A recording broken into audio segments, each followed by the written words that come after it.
మొత్తానికి ఇవాళ కాంగ్రెస్ పార్టీ మేనిఫెస్టోను తెలుగులో అనువాదించి తెలంగాణ రాష్ట్రంలో రిలీజ్ చేయబోతోంది. నిన్ననే 48 పేజీలకు సంబంధించినటువంటి మేనిఫెస్టోని ఏఐసిసి ప్రకటించింది. అధ్యక్షుడు మల్లికార్జున ఖర్గేతో పాటు అగ్రనాయకత్వం అంతా నిన్న మేనిఫెస్టోను రిలీజ్ చేసింది. అందులో 5 గ్యారంటీలతో పాటు ఒక 5 న్యాయాలతో పాటు 25 గ్యారంటీలను అందులో పొందుపరిచింది. కాంగ్రెస్ పార్టీ రాబోయేటువంటి లోక్సభ ఎన్నికల్లో విజయం సాధిస్తే ఇవన్నీ ఈ దేశ ప్రజలకు అందించడానికి మేము సిద్ధంగా ఉన్నామంటూ ఒక హామీ పత్రాన్ని ప్రజల ముందు ఉంచింది. ఆ హామీ పత్రమే మేనిఫెస్టో. ఇక సరే, మేనిఫెస్టో ఎంతవరకు అది అమలు చేయబడతా ఉంది, దానికి ఉన్నటువంటి శాంటిటీ ఏందనేటువంటి ప్రశ్నలు అనేకం ఉన్నాయి. సరే, కాకపోతే ఏంటంటే ఒక పత్ర రూపంలో ప్రజల్లోకి తీసుకుపోవడము, అది ప్రజల్ని మేము ఇది కొంత జవాబుదారితనంగా దాన్ని చూపించేటువంటి ప్రయత్నం అయితే చేస్తూ ఉంది. అయితే అందులో ప్రధానంగా ఒక అంశాన్ని ఇండియన్ నేషనల్ కాంగ్రెస్ పార్టీ ప్రజలకు చెప్తా ఉంది. రిజర్వేషన్ల పరిమితి 50% ఎత్తివేస్తాం, తద్వారా ఓబీసీలకు అత్యధికమైనటువంటి అవకాశాలు దొరుకుతాయి అనేది దాని సారాంశం. అయితే మనం ఒకసారి ఈ రిజర్వేషన్లటువంటి ప్రధానమైనటువంటి అంశం భారతదేశంలో ఈ రిజర్వేషన్, ఆ తర్వాత కాస్ట్ సిస్టమ్ ఇవన్నీ.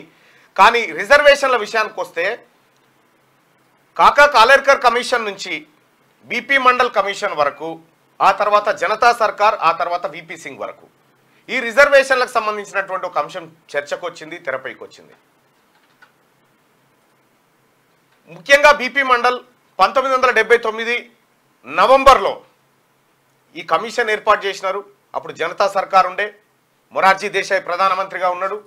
ఆయన రాష్ట్రమంతా పర్యటించి అన్ని దేశాలు అంటే దేశంలో నలుమూలలా ప్రయత్నించడం, ఒక్కో ఈశాన్య రాష్ట్రాలకు మాత్రం వెళ్ళలేకపోయిండు. సో సమగ్ర సమాచారాన్ని సేకరించి బీసీలు విద్యాపరంగా ఆర్థికంగా వెనుకబడినటువంటి అంశాలను వాళ్ళన్ని పరిశోధించి నివేదిక తయారు చేసిరు. అయితే మొరార్జీ దేశాయ్ ప్రభుత్వం నివేదికను 11 నెలల్లోనే సమర్పించాలని చెప్పినటువంటి దర్మిల అప్పుడు ఆయన కార్యాలయ సిబ్బందికే సరిపోయింది, సిబ్బంది నియామకానికే సరిపోయింది ఆ సమయం. మళ్ళీ ఆ తర్వాత ఒక 1 year ఎక్స్టెండ్ చేసినారు. చేసిన తర్వాత అందులో ప్రధానంగా బీపీ మండల్ గారు నివేదిక సమర్పించే సమయంలో జనతా పార్టీ కూలిపోయింది, జనతా పార్టీ ప్రభుత్వం కూలిపోయింది. జనతా పార్టీ ప్రభుత్వం ఎందుకు కూలిపోయింది అనేది లోకమంతెరక. కేవలం బీపీ మండల్ గారు బీసీలకు ఈ దేశంలో ప్రత్యేక ప్రయోజనాలు కావాలనేటువంటి నివేదికను మొరార్జీ దేశాయ్ ప్రభుత్వం ముందు పెట్టినప్పుడు దాన్ని మొరార్జీ దేశాయ్ ఇంప్లిమెంట్ చేస్తే ఇక్కడ ఈ దేశంలో బీసీలకు చైతన్యం వస్తుంది అనేటువంటి ఒక కుట్ర జరిగింది. ఆ కుట్రతోని జనతా ప్రభుత్వం కూలిపోయింది. మండల్ కమిషన్ సిఫారసులు ఆగిపోయినాయి, పక్కకు పెట్టిరు. ఆ తర్వాత దేశవ్యాప్తంగా ఆందోళనలు ప్రారంభమైనాయి.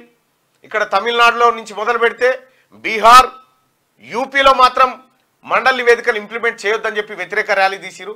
అయితే ఈ మండల్ కమిషన్ ఇచ్చినటువంటి నివేదికను ఏదైతే ఉందో రిపోర్ట్ను, దాన్ని ఇంప్లిమెంట్ చేయాలని చెప్పి దేశవ్యాప్తంగా ఓవైపు ప్రజలు ఆందోళన చేస్తూ ఉంటే వెంటనే ఎల్కే అద్వానీ రూపంలో రథయాత్ర ప్రారంభమైంది.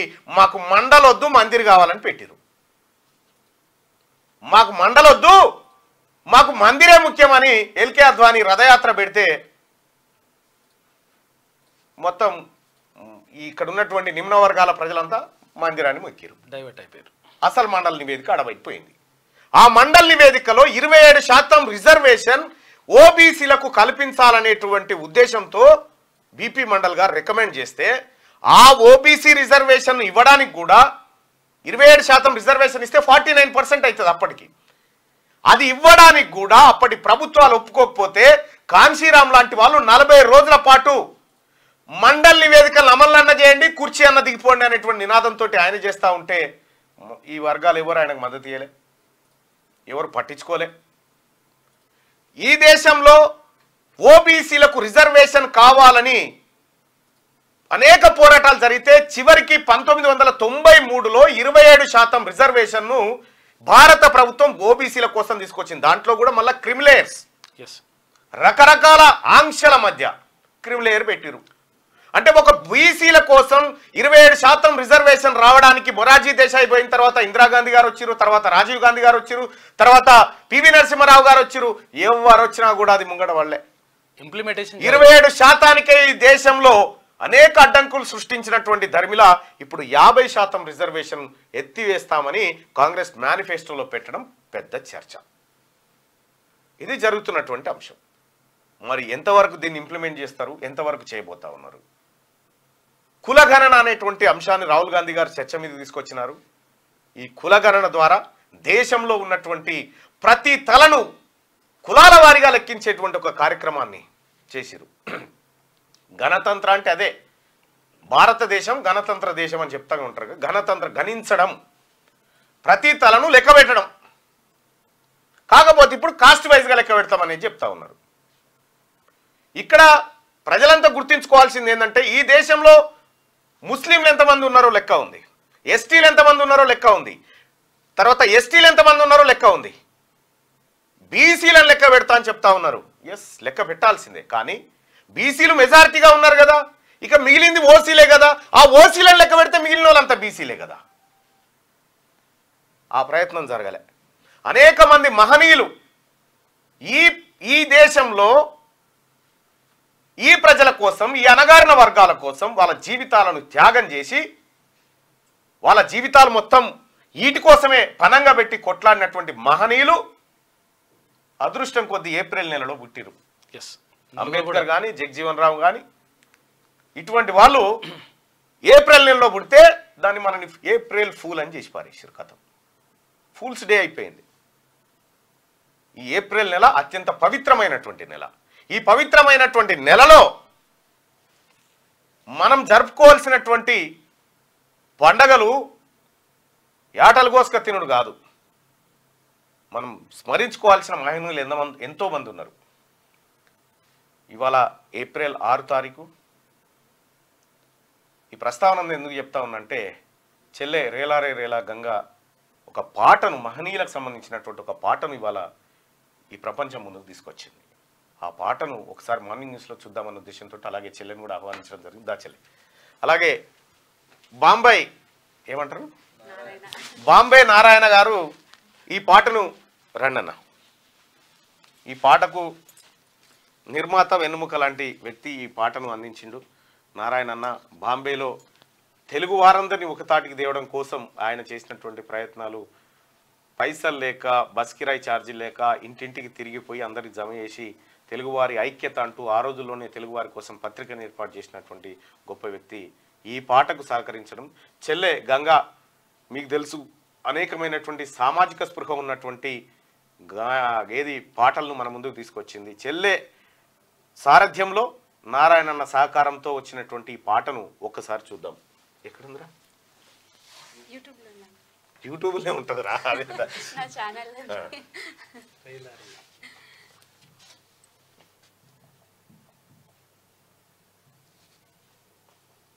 ఇదేగా. Hey guys, welcome back to my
DOP Nani, Anthadupula Nagaraju, Ashok Bagi, producer Pavan సాహితీ.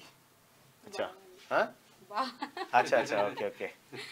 చెప్పురా పాట గురించి చెప్పు 2 నిమిషాలు. థ్యాంక్ యూ అన్న. ముందుగా క్యూ న్యూస్ చూస్తున్న ప్రేక్షకులందరికీ నా కళాభివందనాలు. నిజంగా నాకు చాలా సంతోషంగా ఉంది, ఎందుకంటే ఎప్పుడు క్యూ న్యూస్ వేదిక మీద నేను కనవలే లైవ్లో. ఫస్ట్ టైం అన్న మహనీయుల పాటతో క్యూ న్యూస్లో కనబడడం చాలా సంతోషంగా ఉందన్న. ముఖ్యంగా మీకు ప్రత్యేక ధన్యవాదాలు. ఈ పాటని చాలా ఇష్టంతో నేను చాలా వేదికల మీద పాడుతుంటాను ఎప్పుడు. సో నేను పాడుతున్న సందర్భంలో అందరు బాగుంది బాగుంది ఈ పాట నీ గొంతులో అని అంటే నేను ఈ పాటను రికార్డ్ చేసుకోవడం జరిగింది.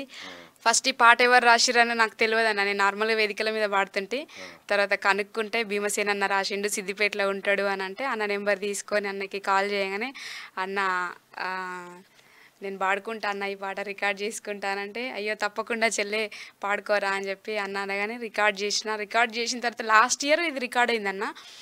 మామూలు స్టూడియో మేకింగ్ ప్రోమో రిలీజ్ చేసిన వీడియో చేయాలి అని, వీడియో రూపంలోనే మహనీయులందరినీ చూపించాలి, ఇప్పుడున్న తరానికి రాబోయే తరానికి కూడా వీళ్ళని చూపించాలి అనే ఉద్దేశంతో వీడియో రూపంలో తీసుకురావాలని ఆలోచనతోనే ఆ ప్రోమో రిలీజ్ చేసి అట్లనే ఆపేసిన. కానీ లాస్ట్కి ఇంకా కళ్యాణ్ ద్వారా సార్ వాళ్ళు పరిచయం అయ్యి తర్వాత Narahari sir, IAS Narahari sir వీళ్ళందరి సహకారంతో నేను వీడియోని చిత్రీకరించి ముందుకు తీసుకురావడం జరిగిందన్న. పాటకు సహకరించిన అందరికీ కూడా వేదిక నుండి ప్రత్యేక ధన్యవాదాలు, కృతజ్ఞతలు తెలియజేస్తున్నాను. అదేవిధంగా మహనీయులు చూపిన బాటలే మనందరికీ ఆదర్శం కాబట్టి అందరూ కూడా మహనీయుల గురించి పిల్లలకి కానీ ఇళ్లలో కానీ అందరూ కూడా వారి త్యాగాలను స్మరించుకోవాలని మనస్ఫూర్తిగా కోరుకుంటున్నాను. థ్యాంక్ యూ సో మచ్ అన్న. చెప్తావా అన్న? బొంబాయి నారాయణ అన్న చెప్పే తొందరగా. ఏప్రిల్ నెలలో పుట్టిన మహానుభావుల నెల అంటే నాకు చాలా ఇష్టము. అందుకు నాకు ఈ అవకాశాన్ని కల్పించిన మహానుభావుల వీడియో సహకరించడం జరిగింది. దీన్ని మరీ పిలిచి మాకు ప్రమోషన్ ఇచ్చిన ప్రమోషన్ కోసం అందులో పసా ఉంది కాబట్టి పిలిచిన ప్రమోషన్ కోసం పిలవలే, అందులో ఆ పాట అవసరం సమాజానికి కొరకు అందరికి. థ్యాంక్ యూ సో మచ్ మీరు సహకరించినందుకు. థ్యాంక్ యూ రా చెల్లె. వచ్చే ఏడాది మంచి పాటది ఇంకా. Okay thank you so much. Okay రైట్గా శరత్ సార్ కూడా వచ్చిండు, ఎటో పోతున్నట్టుండు. మార్నింగ్ న్యూస్లోకి వెళ్తే ముందుగా ఇవాళ తుక్కుగూడలో కాంగ్రెస్ సభ హాజరు కానున్న ఖర్గే రాహుల్, తెలుగులో మేనిఫెస్టోను విడుదల చేయనున్న నేతలు. కొన్ని విషయాలు సార్తో కూడా పంచుకునే ప్రయత్నం చేద్దాం. సార్ కాసేపు కూర్చోండి, మీ సబ్జెక్ట్ రాగానే మీ బెంచ్ మీదకి రాగానే పిలుస్తా. ఇవాళ తుక్కుగూడలో కాంగ్రెస్ సభ హాజరు కానున్న ఖర్గే రాహుల్, తెలుగులో మేనిఫెస్టోను విడుదల చేయనున్న నేతలు. గతంలో ఇక్కడే 6 గ్యారంటీలను ప్రకటించిన సోనియా అదే సెంటిమెంట్ ను కొనసాగిస్తున్న ఏఐసిసి అంటూ ఇవాళ తుక్కుగూడలో దాదాపు 10 లక్షల మందితో సభ నిర్వహించడం కోసం కాంగ్రెస్ పార్టీ ఇవాళ భారీ సభను ఏర్పాటు చేయబోతా ఉంది. ఈ మొత్తం హైదరాబాదే కాదు చుట్టుపక్కల ఉన్నటువంటి నియోజకవర్గాల నుంచి భారీగా జన సమీకరణ చేయాలనేటువంటి నేపథ్యంలో చేస్తా ఉన్నారు. తెలుగులో మేనిఫెస్టోని ఇక్కడ రిలీజ్ చేయబోతా ఉన్నారు. అలాగే వివిధ రాష్ట్రాల్లో ఆయా భాషల్లో మేనిఫెస్టోను విడుదల చేయడానికి కాంగ్రెస్ పార్టీ సమాయత్తమవుతా ఉంది. మొత్తానికి కాంగ్రెస్ పార్టీ ఎన్నికల్లో గెలిచిన తర్వాత రాష్ట్రంలో మొదటిసారిగా తన మేనిఫెస్టో రూపంలో ఒక సభ నిర్వహించబోతా ఉంది. ఆ సభకు సంబంధించినటువంటి ప్రత్యక్ష ప్రసారం మనం క్యూ న్యూస్ లో కూడా చూస్తాం. ఆ సభకు మనమంతా హాజరు కావాలి. వరంగల్లో నాలా విస్తరణ పనులు మొదలయ్యాయి. 90 కోట్ల రూపాయలతో చేపట్టిన నయీం నగర్ నాలా విస్తరణ పనులు శరవేగంగా సాగుతున్నాయి. వరదలకు అడ్డుపడుతున్న 50 ఏండ్ల కింది ఇరుకైన పాత బ్రిడ్జిని ఆఫీసర్లు కూల్చేసిండ్రు. గట్టిగా 25 గ్యారంటీస్ లోక్సభ ఎన్నికల కాంగ్రెస్ మేనిఫెస్టో రిలీజ్. యువత, రైతులు, మహిళలు, కార్మికులు, అణగారిన వర్గాలకు 5 చొప్పున మొత్తం 25 గ్యారంటీలతో మేనిఫెస్టోను మన ముందుకు తీసుకొస్తా ఉంది కాంగ్రెస్ పార్టీ. పెట్రోల్ ధరలు తగ్గింపు, ఎంఎస్పీకి చట్టబద్ధత, పేద మహిళలకు ఏటా ₹1,00,000 సహాయం, జాబ్ క్యాలెండర్, 30 లక్షల ఉద్యోగాల భర్తీ, కేంద్ర ఉద్యోగాల్లో మహిళలకు 50% కోటా, రిజర్వేషన్లపై 50% లిమిట్ ఎత్తివేత, ఈడబ్ల్యూఎస్ లో అన్ని కులాలకు కోటా ఇవ్వబోతా ఉన్నామని చెప్పి చెప్తా ఉన్నారు. ఇక లోక్సభ ఎన్నికల కాంగ్రెస్ పార్టీ మేనిఫెస్టో రిలీజ్ చేసింది. కేంద్ర ప్రభుత్వ శాఖల్లో ఖాళీగా ఉన్న 30 లక్షల ఉద్యోగాల భర్తీ చేస్తామని, జాతీయ స్థాయిలో కులగణన చేపడతామని, రిజర్వేషన్లపై 50% పరిమితిని ఎత్తేస్తామని, కనీస మద్దతు ధర లీగల్ గ్యారంటీ ఇస్తామని ప్రకటించింది. మహాలక్ష్మి స్కీమ్ కింద ప్రతి పేద కుటుంబంలోని పెద్ద వయసు మహిళలకు ఏటా ఎలాంటి షరతులు లేకుండా ₹1,00,000 ఆర్థిక సాయం చేస్తామని హామీ ఇచ్చింది. మేనిఫెస్టోలో 5 న్యాయ్ 25 గ్యారంటీ అంశానికి ప్రాధాన్యం ఇచ్చామని తెలిపింది. ఇందులో భాగంగా యువత, రైతులు, మహిళలు, కార్మికులు, అణగారిన వర్గాల కోసం ఒక్కో వర్గానికి 5 గ్యారంటీల చొప్పున మొత్తం 25 గ్యారంటీలను మేనిఫెస్టోలో చేర్చింది. గత 10 ఏళ్లలో పెట్రోల్, డీజిల్ ధరలు బాగా పెరిగిన నేపథ్యంలో పెట్రోల్ ఉత్పత్తుల ధరలను తగ్గిస్తామని పేర్కొంది. శుక్రవారం ఢిల్లీలోని ఏఐసిసి హెడ్ క్వార్టర్ లో జరిగిన కార్యక్రమంలో పార్టీ చీఫ్ మల్లికార్జున ఖర్గే మేనిఫెస్టోను రిలీజ్ చేశారు. కార్యక్రమంలో పార్టీ చీఫ్ సోనియా గాంధీ, మాజీ chief Sonia Gandhi, Rahul Gandhi, manifesto committee chairman P Chidambaram, AICC general secretary KC Venugopal, ఇతర సీనియర్ నేతలు పాల్గొన్నారు. న్యాయపత్రం పేరిట రూపొందించిన ఈ 48 పేజీల మేనిఫెస్టోలో ఖర్గే, రాహుల్ గాంధీ భారత్ జోడో న్యాయ యాత్రకు సంబంధించిన ఫోటోలను ముద్రించారు. దేశవ్యాప్తంగా కులగణన, కాంగ్రెస్ పార్టీ అధికారంలోకి వస్తే దేశవ్యాప్తంగా కులగణన నిర్వహిస్తామని ఆ పార్టీ తన మేనిఫెస్టోలో ప్రకటించింది. అదే తెలంగాణ రాష్ట్రంలో కూడా అధికారంలోకి వస్తే కులగణన చేపడతామని చెప్పి కాంగ్రెస్ పార్టీ చెప్పింది. దానికి సంబంధించి ఒక జీవోను కూడా విడుదల చేయడం జరిగింది. కులగణన ఎప్పుడు చేస్తారు, ఏం కథ అనేది విధి విధానాలు ఇంకా రూపొందించకున్నా కూడా మొత్తానికైతే అసెంబ్లీలో కులగణన పైన తీర్మానం జరిగింది. భారత్ జోడో న్యాయ యాత్రలోని 5 మూల స్తంభాలైన యువత, రైతులు, మహిళలు, కార్మికులు, అణగారిన వర్గాల కోసం 5 చొప్పున మొత్తం 25 గ్యారంటీలను ప్రకటించాం. వర్క్, హెల్త్, వెల్ఫేర్ అనే 3 ప్రధాన అంశాల ఆధారంగానే మేనిఫెస్టో ఓవరాల్ థీమ్ ను రూపొందించాం. మా మేనిఫెస్టోలో దేశ శాందార్ తస్వీర్, అందమైన ముఖ చిత్రం ఉంది అని మల్లికార్జున ఖర్గే అంటే ప్రజాస్వామ్యాన్ని నాశనం చేస్తున్న శక్తులకు, వాటిని కాపాడాలనుకుంటున్న శక్తులకు మధ్య జరుగుతున్న పోరాటమే ఈ ఎన్నికలు. ఇప్పుడు ఇండియా ఏం కోరుకుంటున్నదో అదే మా మేనిఫెస్టోలో చేర్చాం. మేము తప్పకుండా గెలుస్తాం. ఎన్నికల్లో గెలిచిన తర్వాతే కూటమికి లీడర్గా ప్రధాని పదవిని ఎవరు చేపట్టాలన్న కూటమిలోని పార్టీలన్నీ కలిసి నిర్ణయిస్తాయని చెప్పి రాహుల్ గాంధీ చెప్పిండు. అయితే ఇక్కడ మనం ప్రధానంగా చూసుకోవాల్సింది పెట్రోల్ ధరల తగ్గింపు, ఎంఎస్పీకి చట్టబద్ధత. పెట్రోల్ ధరలు మనం చూసుకుంటే మన చిన్నతనంలో పెట్రోల్ ధరలు చాలా తక్కువగా ఉండేటి. ₹15, ₹20, ₹12కే లీటర్ ఉండేది అప్పుడు పెట్రోల్. ఇప్పుడు మీ అందరికీ తెలుసు ఏమనంటే రాష్ట్ర ప్రభుత్వాలు, కేంద్ర ప్రభుత్వాలు ఈజీగా చెప్పేటువంటి ఒక మాట, అంతర్జాతీయంగా ముడి చమురు ధరలు పెరగడం వల్ల ఈ దేశంలో పెట్రోల్ ధరలు పెరుగుతూ ఉన్నాయి అంటారు. సో మనం ప్రధానమంత్రిగా మన్మోహన్ సింగ్ ఉన్నటువంటి కాలాన్ని తీసుకున్నా, ఇప్పుడు నరేంద్ర మోడీ కాలాన్ని తీసుకున్నా, అంతర్జాతీయంగా ఉండాల్సినటువంటి క్రూడ్ ఆయిల్ ధర ఏదైతే ఉందో అంతే ఉంటుంది ఇంచుమించు. కానీ రేట్లు మాత్రం డబల్ అయిపోయినాయి. ఇక సహజంగానే ఎన్నికలు వచ్చే సమయంలో పెట్రోల్ ధరలు ప్రభుత్వాలు ₹5 తగ్గిస్తే ఎన్నికలు అయిపోగానే ₹6 పెంచుకుంటూ వెళ్ళిపోతాయి. పెట్రోల్ని జిఎస్టీ పరిధిలోకి తెస్తే ₹50కే లీటర్ పెట్రోల్ వస్తుంది జిఎస్టీ పరిధిలోకి తెస్తే. కానీ జిఎస్టీ పరిధిలోకి తేరు. పెట్రోల్, మద్యం అనేవి అవి వాల్యూ యాడెడ్ ట్యాక్స్ మీదనే దాని రేటు మదింపు చేయబడుతుంది. కాబట్టి వాల్యూ యాడెడ్ ట్యాక్స్లో కనుక ఈ 2 తెస్తే తగ్గుతాయి. కానీ మరి ప్రజలకు ఉచితాలు ఇవ్వాలి కదా.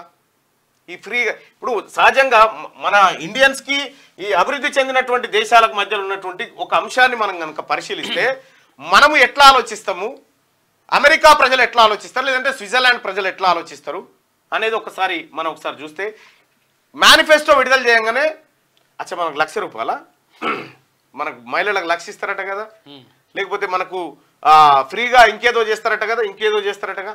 ఈ ఫ్రీ అనే పదమే ఈ దేశానికి ముప్పు. ఫ్రీ అనే పదమే దేశానికి ముప్పు. అమెరికాలో ఇప్పుడు 6 గ్యారంటీలను ఒక కాంగ్రెస్ పార్టీ అంశం కాదు, రేపు భారతీయ జనతా పార్టీ చేసినా, బీఆర్ఎస్ చేసినా, ఇంకో పార్టీ మేనిఫెస్టో విడుదల చేసినా మీకు ఇల్లు ఫ్రీ, లేకపోతే మీకు భూమి ఫ్రీ, లేకపోతే మీకు పెన్షన్లు పెంచిస్తాం, మిమ్మల్ని కూర్చుండబెట్టి చేస్తాము అనేటువంటి ఈ లెక్కలు మనం చూసుకుంటాం కదా. ఇవి చదివి దీన్ని బట్టి మనం ఓటేయాలన్నా వద్దా, ఎవడెక్కిస్తుండో గారికి. కానీ అభివృద్ధి చెందినటువంటి దేశాల్లో సివిలైజ్ అయినటువంటి పబ్లిక్ ఏం ఆలోచిస్తారంటే ఇవన్నిటి వల్ల నేను ఎంత ట్యాక్స్ కట్టాల్సి ఉంటుంది, ఎంత పన్ను పే చేయాలి, నా మీద ఇక్కడ ఎంత ఉచితాలు పెరుగుతుంటే ఇక్కడ పన్నుల శాతం అంత పెరుగుతూ ఉంటుంది. ఎక్కడికేం తెచ్చిస్తారు? ప్రధానమంత్రి నరేంద్ర మోడీ గారు ఆయన జేబులకేం ఇచ్చేది లేదు, రేపు రాబోయే ప్రభుత్వాలు వాళ్ళ జేబులకేం ఇచ్చేది లేదు. ఇదంతా ప్రజల నుంచి వసూలు చేసి ప్రజలకు కట్టేటువంటి విధానం. ప్రజలను ఇంకా మేము ఎక్కువగా ఒడిపెట్టగలుగుతాం, మిమ్మల్ని ఇంకా మేము మీ రక్తం పీల్చగలుగుతాము, మా మేనిఫెస్టో ద్వారా మేము అదే చెప్పదలుచుకున్నామని ఈ పార్టీలన్నీ చెప్తా ఉంటాయి. మనం సప్పట్లు కొడతా ఉంటాం. మనకు ఆ విషయం తెలియదు, ఇది మాత్రమే తెలుసు. కాబట్టి ఇక్కడ వాస్తవానికి కూడా ఇప్పుడు చెప్తున్నటువంటి పెట్రోల్ ధరల తగ్గింపు, ఎంఎస్పీకి చట్టబద్ధత, ఈ పెట్రోల్ ధరలను కనుక అంతర్జాతీయంగా దాని మీద నెట్టేస్తారు. ముడి చమురు ధరలు పెరిగినాయి, ఏం పెరుగుడు లేదు, తగ్గుడు లేదు. వీళ్ళ ఉచితాలు పెరుగుడుతో ఇటు పెరుగుతూ ఉన్నాయి. ఎంఎస్పికి చట్టబద్ధత మ్యాక్సిమం ఏంది ఎంఎస్పి మ్యాక్సిమం సపోర్ట్ ప్రైస్, కనీస మద్దతు మాక్సిమం సపోర్ట్ ప్రైస్ అని చెప్పి ఇంతవరకు ఒక వరి బండిస్తే ఇంతవరకు మేము మద్దతు ధర ఇస్తామనేది ఒక చట్టబద్ధత తీసుకొస్తాం. ఆ చట్టం ప్రకారం దాంట్లో చేస్తామని చెప్పి చెప్తా ఉన్నారు. అయితే గత కొన్నేళ్ళుగా ఈ దేశంలో చాక్ పీస్ తయారు చేసినోడు కూడా దానికి ధర ఎంతో వాడే నిర్ణయిస్తాడు. కానీ ఈ దేశంలో రైతు పండించిన పంటకు మాత్రం రైతు ధర నిర్ణయించలేడు. ఏ దళారో ఇంకెవడో నిర్ణయించాలి. పేద మహిళలకు ఏటా ₹1,00,000 సహాయం చేస్తామని కాంగ్రెస్ పార్టీ తన మేనిఫెస్టోలో పెట్టింది. ఇక జాబ్ క్యాలెండర్ని 30 లక్షల ఉద్యోగాల భర్తీ చేస్తామని హామీతో పాటు ఇది అవసరమైనటువంటి అంశం. తర్వాత కేంద్ర ఉద్యోగాల్లో మహిళలకు 50% కోటా. కేంద్ర ప్రభుత్వ ఉద్యోగాల్లో మహిళలకు 50% కోటా. ఎస్, ఈ సమాజంలో సగభాగం ఉన్నటువంటి మహిళలకు 50% కోటా ఇవ్వాల్సిందే. కాకపోతే ఏం జరుగుతా ఉందంటే ఆ కోటా ప్లస్ జనరల్ కోటా ఈ 2 కోటాలు కలిపి మహిళలకు ఎక్కువ అవుతా ఉన్నాయి. 75 అవుతారు, 25 అవుతా. అయితే ఇప్పుడు పెళ్లి చేసుకుంటారు కదా, పెళ్లి చేసుకుంటే ఏమవుతుందంటే ఒకవేళ ఉద్యోగం వచ్చిన అమ్మాయి ఉంటది కదా, ఉద్యోగం వచ్చిన పిల్లగానే పెళ్లి చేసుకుంటది. ఒకవేళ ఉద్యోగం వచ్చిన పిల్లగాడు ఉన్నాడు అనుకో, ఉద్యోగం లేని అమ్మాయినైనా పెళ్లి చేసుకుంటాడు. అంటే ఇప్పుడు అబ్బాయిలకు నష్టం జరుగుతుంది. ఎటుగుడుగా అబ్బాయిలకు నష్టం. రిజర్వేషన్లపై 50% లిమిట్ ఎత్తివేత. 50% లిమిట్ ఎప్పుడో దాటిపోయింది. EWS quota పెట్టేసినాం already. 60% ఎప్పుడో వెళ్ళిపోయింది. కాబట్టి ఇక్కడ ఈ రిజర్వేషన్ల లిమిట్ ఎత్తివేత అనేటువంటి అంశం ఏదైతే ఉందో ఇది మళ్ళీ ఒకసారి దేశవ్యాప్తంగా చర్చకు దారితీస్తుంది. ఇప్పటికే చర్చ అవుతా ఉంది. ఈడబ్ల్యూఎస్ లో అన్ని కులాలకు కోటా కల్పిస్తాం. అయితే ఈ ఏబిసిడి వర్గీకరణ అనేటువంటి అంశం ఏదైతే ఉందో మందకృష్ణ మాదిక్ గారు చేస్తున్నటువంటి డిమాండ్ ఏదైతే ఉందో ఇదే. ఎస్సీలో ఉన్నటువంటి ఉపకులాలకు కూడా వారి వాటా దక్కాలి. కేవలం 1-2 కులాలు మాత్రమే, అందులో దాదాపు 58, 59 ఉపకులాలు ఉన్నాయి. దాంట్లో 57 ఉపకులాలు ఉన్నాయి. 57 ఉపకులాలకు ఎలాంటి న్యాయం జరగట్లేదు. కేవలం 1-2 మాత్రమే అందులో రిజర్వేషన్ ఫలాలు పొందుతున్నారనేది దాని సారాంశం. దానికోసమే ఎస్సీ వర్గీకరణ అంశం ఆయన గత 30 ఏళ్ల నుంచి పోరాటంగా మలుచుకొని తీసుకొస్తా ఉన్నాడు. అయితే దీన్ని ఈడబ్ల్యూఎస్ లో అమలు చేస్తామని చెప్పి కాంగ్రెస్ పార్టీ తన మేనిఫెస్టోలో పెట్టింది. ఇది ఎన్నికల మేనిఫెస్టోకి సంబంధించినటువంటి అంశం. ఇవాళ తెలుగులో తుక్కుగూడలో భారీ బహిరంగ సభ ద్వారా కాంగ్రెస్ పార్టీ తెలుగులో ఈ మేనిఫెస్టోను విడుదల చేయబోతా ఉంది. ప్రకటించిన తర్వాత మొట్టమొదటి సభ.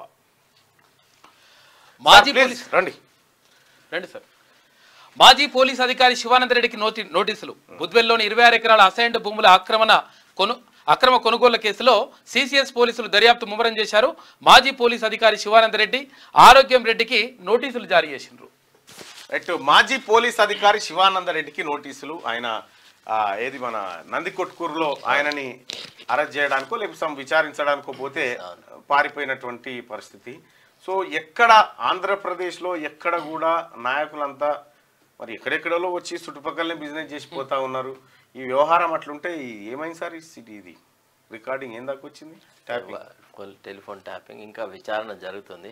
యాక్చువల్లీ మొట్టమొదటి చెప్పాల్సింది ఏంటంటే మల్లన్న గారు, నేను యాదృచ్ఛికంగా ఈరోజు ఇక్కడికి వచ్చి నేను వచ్చిన సందర్భం ఏంటంటే మీతో ఏదో డిస్కస్ చేద్దామని ఎర్లీగా స్టార్ట్ అయినా కానీ ట్రాఫిక్ వల్ల చిక్కున్నా అన్ఎక్స్పెక్టెడ్గా ప్రేక్షకుల దగ్గర వచ్చిన మీ అందరికీ కృతజ్ఞతలు. రెండోది ఏంటంటే మల్లన్న గారు, ఈ అంశం ఈ లోక్సభకి ఏదైతే కాంగ్రెస్ పార్టీ మేనిఫెస్టో విడుదల చేసిందో ఈ అంశము తెలుగు ప్రజలకి చాలా చక్కగా అందరికి విడమర్చి చెప్పాల్సిన బాధ్యత మీ మీద ఉంటుంది. ఎందుకంటే రాజీవ్ గాంధీ గారు న్యాయయాత్ర ద్వారా, తర్వాత రాహుల్ గాంధీ గారు న్యాయయాత్ర ద్వారా, తర్వాత ఇంకొక కాశీ నుంచి కన్యాకుమారి వరకు చేసిన రెండో యాత్ర భారత్ జోడో యాత్ర ద్వారా తాను గడించినటువంటి విశేషమైనటువంటి అనుభవాన్ని రంగరించి ఈ మేనిఫెస్టో అనేది తయారు చేయడం జరిగింది. ఇందులో నాకు సంబంధించిన కొన్ని విషయాలు నేను చెప్తాను. ఒకటి ఏంటంటే ఇందులో చక్కగా న్యాయ సంస్కరణలు తీసుకొస్తున్నారు. న్యాయ సంస్కరణలు అంటే ఇప్పుడు సుప్రీంకోర్టు లోపల హైకోర్టులో డివిజన్ బెంచ్ డిస్మిస్ చేసిన ప్రతి కేసు సుప్రీంకోర్టుకు పోతున్నాయి. కొన్ని లక్షలాది కేసులు అక్కడ పడి ఉన్నాయి. అందులో క్రిమినల్ అప్పీల్స్ ఉన్నాయి, అంటే జీవిత ఖైదు, తర్వాత మరణశిక్ష వేసినటువంటి కేసులు, కొన్ని రకరకాల ఆస్తులకు సంబంధించిన వివాదాలు అట్లనే పెండింగ్లో ఉన్నాయి. తర్వాత ఎమ్మెల్యేలు మూకుమ్మడిగా ఒక పార్టీని వదిలెట్టి, ఎన్నికైన పార్టీని వదిలెట్టి వేరే పార్టీలోకి పోతే వాళ్ళకు సంబంధించిన వివాదాలు. తర్వాత మంత్రుల మీద, ఎమ్మెల్యేల మీద, తర్వాత ఎంపీల మీద వచ్చినటువంటి అవినీతి ఆరోపణలకు సంబంధించిన వివాదాలని ఇట్లాంటి అన్నిటినీ విడమర్చి అంటే ఒక జల్లెడ పడుతున్నారు అనమాట. అంటే సుప్రీంకోర్టులో 2 విభాగాలను ఏర్పరుస్తున్నారు. ఒకటి రాజ్యాంగపరమైనటువంటి అంశాలను పరిశీలించడానికి 7 సీనియర్ సభ్యులతోని ఒక కాన్స్టిట్యూషనల్ బెంచ్ ఏర్పరుస్తున్నారు. ఈ సిస్టమ్ అమెరికాలో ఉంది ఆల్రెడీ. అట్లాంటి సిస్టమ్ని మన దగ్గర తీసుకున్నాం. మిగతా వివాదాలన్నీ 3 అంటే సుప్రీంకోర్టులో 3 జడ్జిల దాన్ని డివిజన్ బెంచ్ అంటారు. ఎట్లయితే మన దగ్గర హైకోర్టులో 2 జడ్జిల దాన్ని డివిజన్ బెంచ్ అంటామో సుప్రీంకోర్టులో 3 జడ్జిల దాన్ని డివిజన్ బెంచ్ అంటాం. అంటే ఇప్పుడు నార్మల్గా వచ్చేటువంటి వివాదాలన్నీ ఈ 3 జడ్జిల బెంచ్లు మాత్రమే పరిశీలిస్తాయి. ఏదైతే రాజ్యాంగాన్ని ఇంటర్ప్రిట్ చేయాలో, భారత రాజ్యాంగం యొక్క స్ఫూర్తి ఏంది, బాబాసాహెబ్ అంబేద్కర్ ఏం చెప్పదలిచినాడు ఈ పర్టికులర్ అధికరణం ద్వారా, ఈ పర్టికులర్ రాజ్యాంగ క్లిష్ట పరిస్థితుల్లో ఏ పద్ధతి సరిగా ఉంటుంది అనేటువంటి విషయాన్ని పరిశీలించి రాజ్యాంగాన్ని వివరించడానికి కేవలం ఒక కాన్స్టిట్యూషనల్ బెంచ్ని క్రియేట్ చేస్తున్నారు. ఇది చాలా చాలా గొప్ప విషయం. రెండోది ఏంటంటే ఈ లోక్పాల్ నియామకం విషయంలో తర్వాత సుప్రీంకోర్టుకు ఎంత అటానమీ ఇవ్వదలుచుకుందంటే మా ఈ మేనిఫెస్టో ద్వారా ఇప్పుడు ఏదైతే కేంద్ర ప్రభుత్వం మోడీ నేతృత్వంలోని ప్రభుత్వము ఎలక్షన్ కమిషన్ ఆఫ్ ఇండియాను తర్వాత ఈడీని, సిబిఐని, లోక్పాల్ని ఇట్లా రకరకాల సంస్థల్ని తమ గుత్తాధిపత్య సంస్థలుగా మార్చుకొని ఈడీ అనేటువంటి ఒక సాధనం ద్వారా దాన్ని ఒక ఆయుధంగా మార్చుకొని ప్రతిపక్ష పార్టీలన్నింటినీ చీల్చి చెండాడి వాళ్ళ పార్టీలో ఉన్నటువంటి గాడిదలన్నీ వీళ్ళ పార్టీలో చేర్చుకొని వీటిని గంగిగోవులుగా ప్రకటిస్తున్న తీరుని మేము అడ్డుకుంటాము అని ఈ ఎలక్షన్ మేనిఫెస్టోలో చెప్పబడింది. అంటే స్వర్గీయ రాజీవ్ గాంధీ గారు 52వ సవరణ ద్వారా రాజ్యాంగానికి సంబంధించిన సవరణ ద్వారా 10th షెడ్యూల్ అనేది ఒకటి యాడ్ చేసినారు.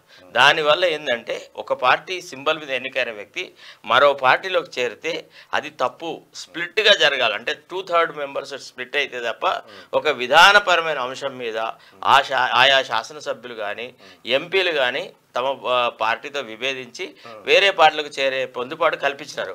వాళ్ళు ఇది ఊహించలేదు కదా. అంటే ఇట్లా కేసీఆర్ లాగా పార్టీ ఫిరాయింపుల చట్టం, ఈ పార్టీ ఫిరాయింపుల చట్టం లోపల ఇప్పుడు ఒక సవరణ తీసుకొస్తున్నారు.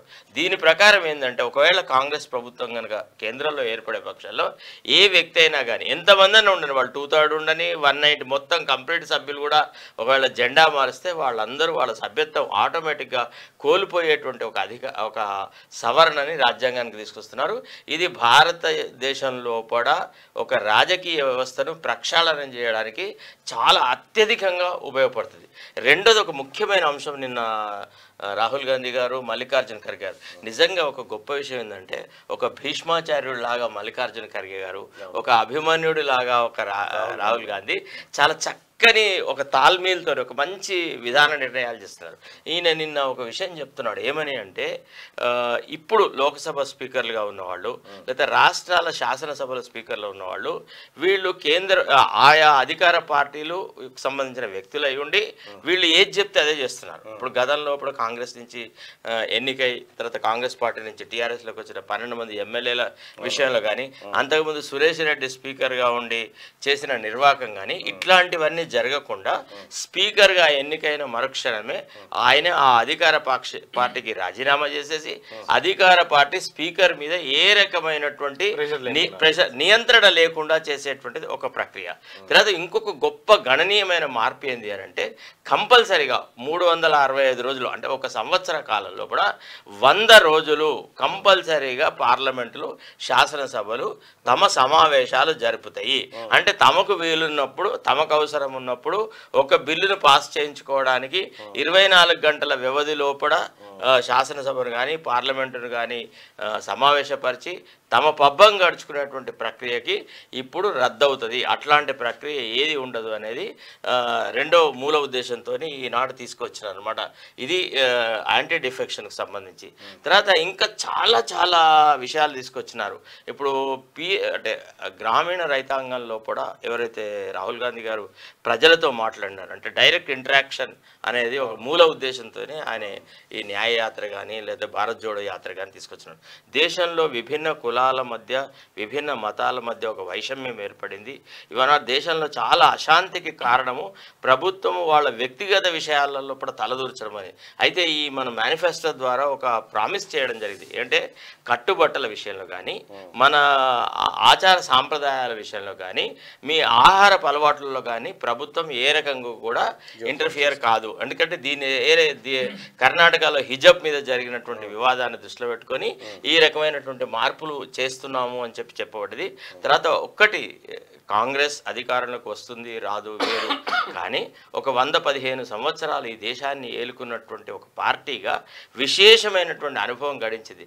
ముఖ్యంగా దాదాపుగా 60 ఏళ్ళు కాంగ్రెస్ పార్టీతో ముడిపడిన మల్లికార్జున ఖర్గే గారి నేతృత్వంలోని తన అనుభవాన్ని రంగరించినాడు. తర్వాత ప్రజల పట్ల సహజంగా తనకున్నటువంటి ఆప్యాయతను ప్రేమను రంగరించి ఈనాడు ఎలక్షన్ మేనిఫెస్టో అనేది తీసుకురావడం జరుగుతుంది. ఇంకా చాలా చాలా విషయాలు చెప్పినారు ఇందులో. అంటే ఈడీని కానీ సిబిఐ కానీ స్వతంత్ర ప్రతిపత్తితో ఏర్పరుస్తాము, భవిష్యత్తులో ఏ రకమైన న్యాయ వ్యవస్థలో ఇంకొక గణనీయమైన మార్పును ఈనాడు ఈ కాంగ్రెస్ మేనిఫెస్టో అమలు చేస్తుంది. అదేంటంటే చాలామంది బీద బలహీన వర్గాల వాళ్ళకు చెందిన వాళ్ళు, నిమ్న కులాలకు చెందినటువంటి వాళ్ళు న్యాయమూర్తులుగా అవ్వట్లేదు. ఎందుకు అని అంటే ఎట్లయితే రాజకీయ వ్యవస్థ లోపల వాళ్ళు వాళ్ళ పిల్లలు వాళ్ళ కొడుకులు తండ్రులు మనుమల దాకా ఏదైతే ఒక ప్రాపకం ఉందో, డెవలప్మెంట్ అనేది ఒక ఫోర్స్డ్ డెవలప్మెంట్ ఉందో దీనికి అడ్డుకట్ట వేస్తాము.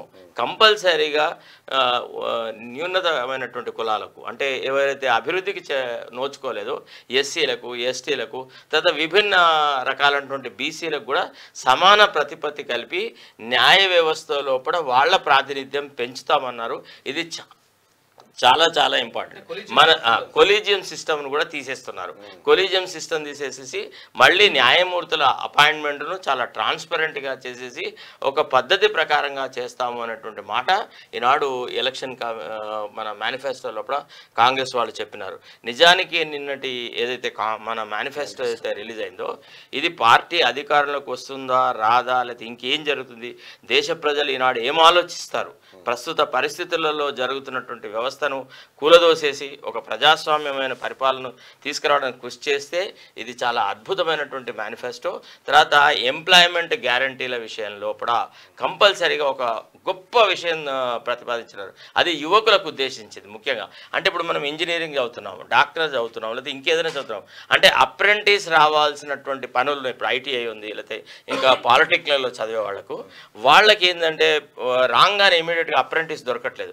అట్లాంటి వాళ్ళందరికీ 1 సంవత్సర కాలము వాళ్లకు భృత్యం ఇచ్చేసి, అంటే డబ్బులు ఇచ్చి వాళ్ళకి అప్రెంటిస్ చేసేటువంటి విధానంలో కూడా వాళ్ళకి స్కిల్ డెవలప్మెంట్ అనేది చేయించి వాళ్ళని అభివృద్ధిలోకి తీసుకొస్తామనేటువంటి మాట వాళ్ళు చెప్పడం జరిగింది. తర్వాత ఇప్పుడు ఏదైతే అంటే రాష్ట్రాల మధ్యలో వనరులను పంచేటువంటి నీతి ఆయోగ్ అనే ఒక పేరు పెట్టేసేసి మోడీ ఒక పెద్ద రాజకీయం చేసినాడు.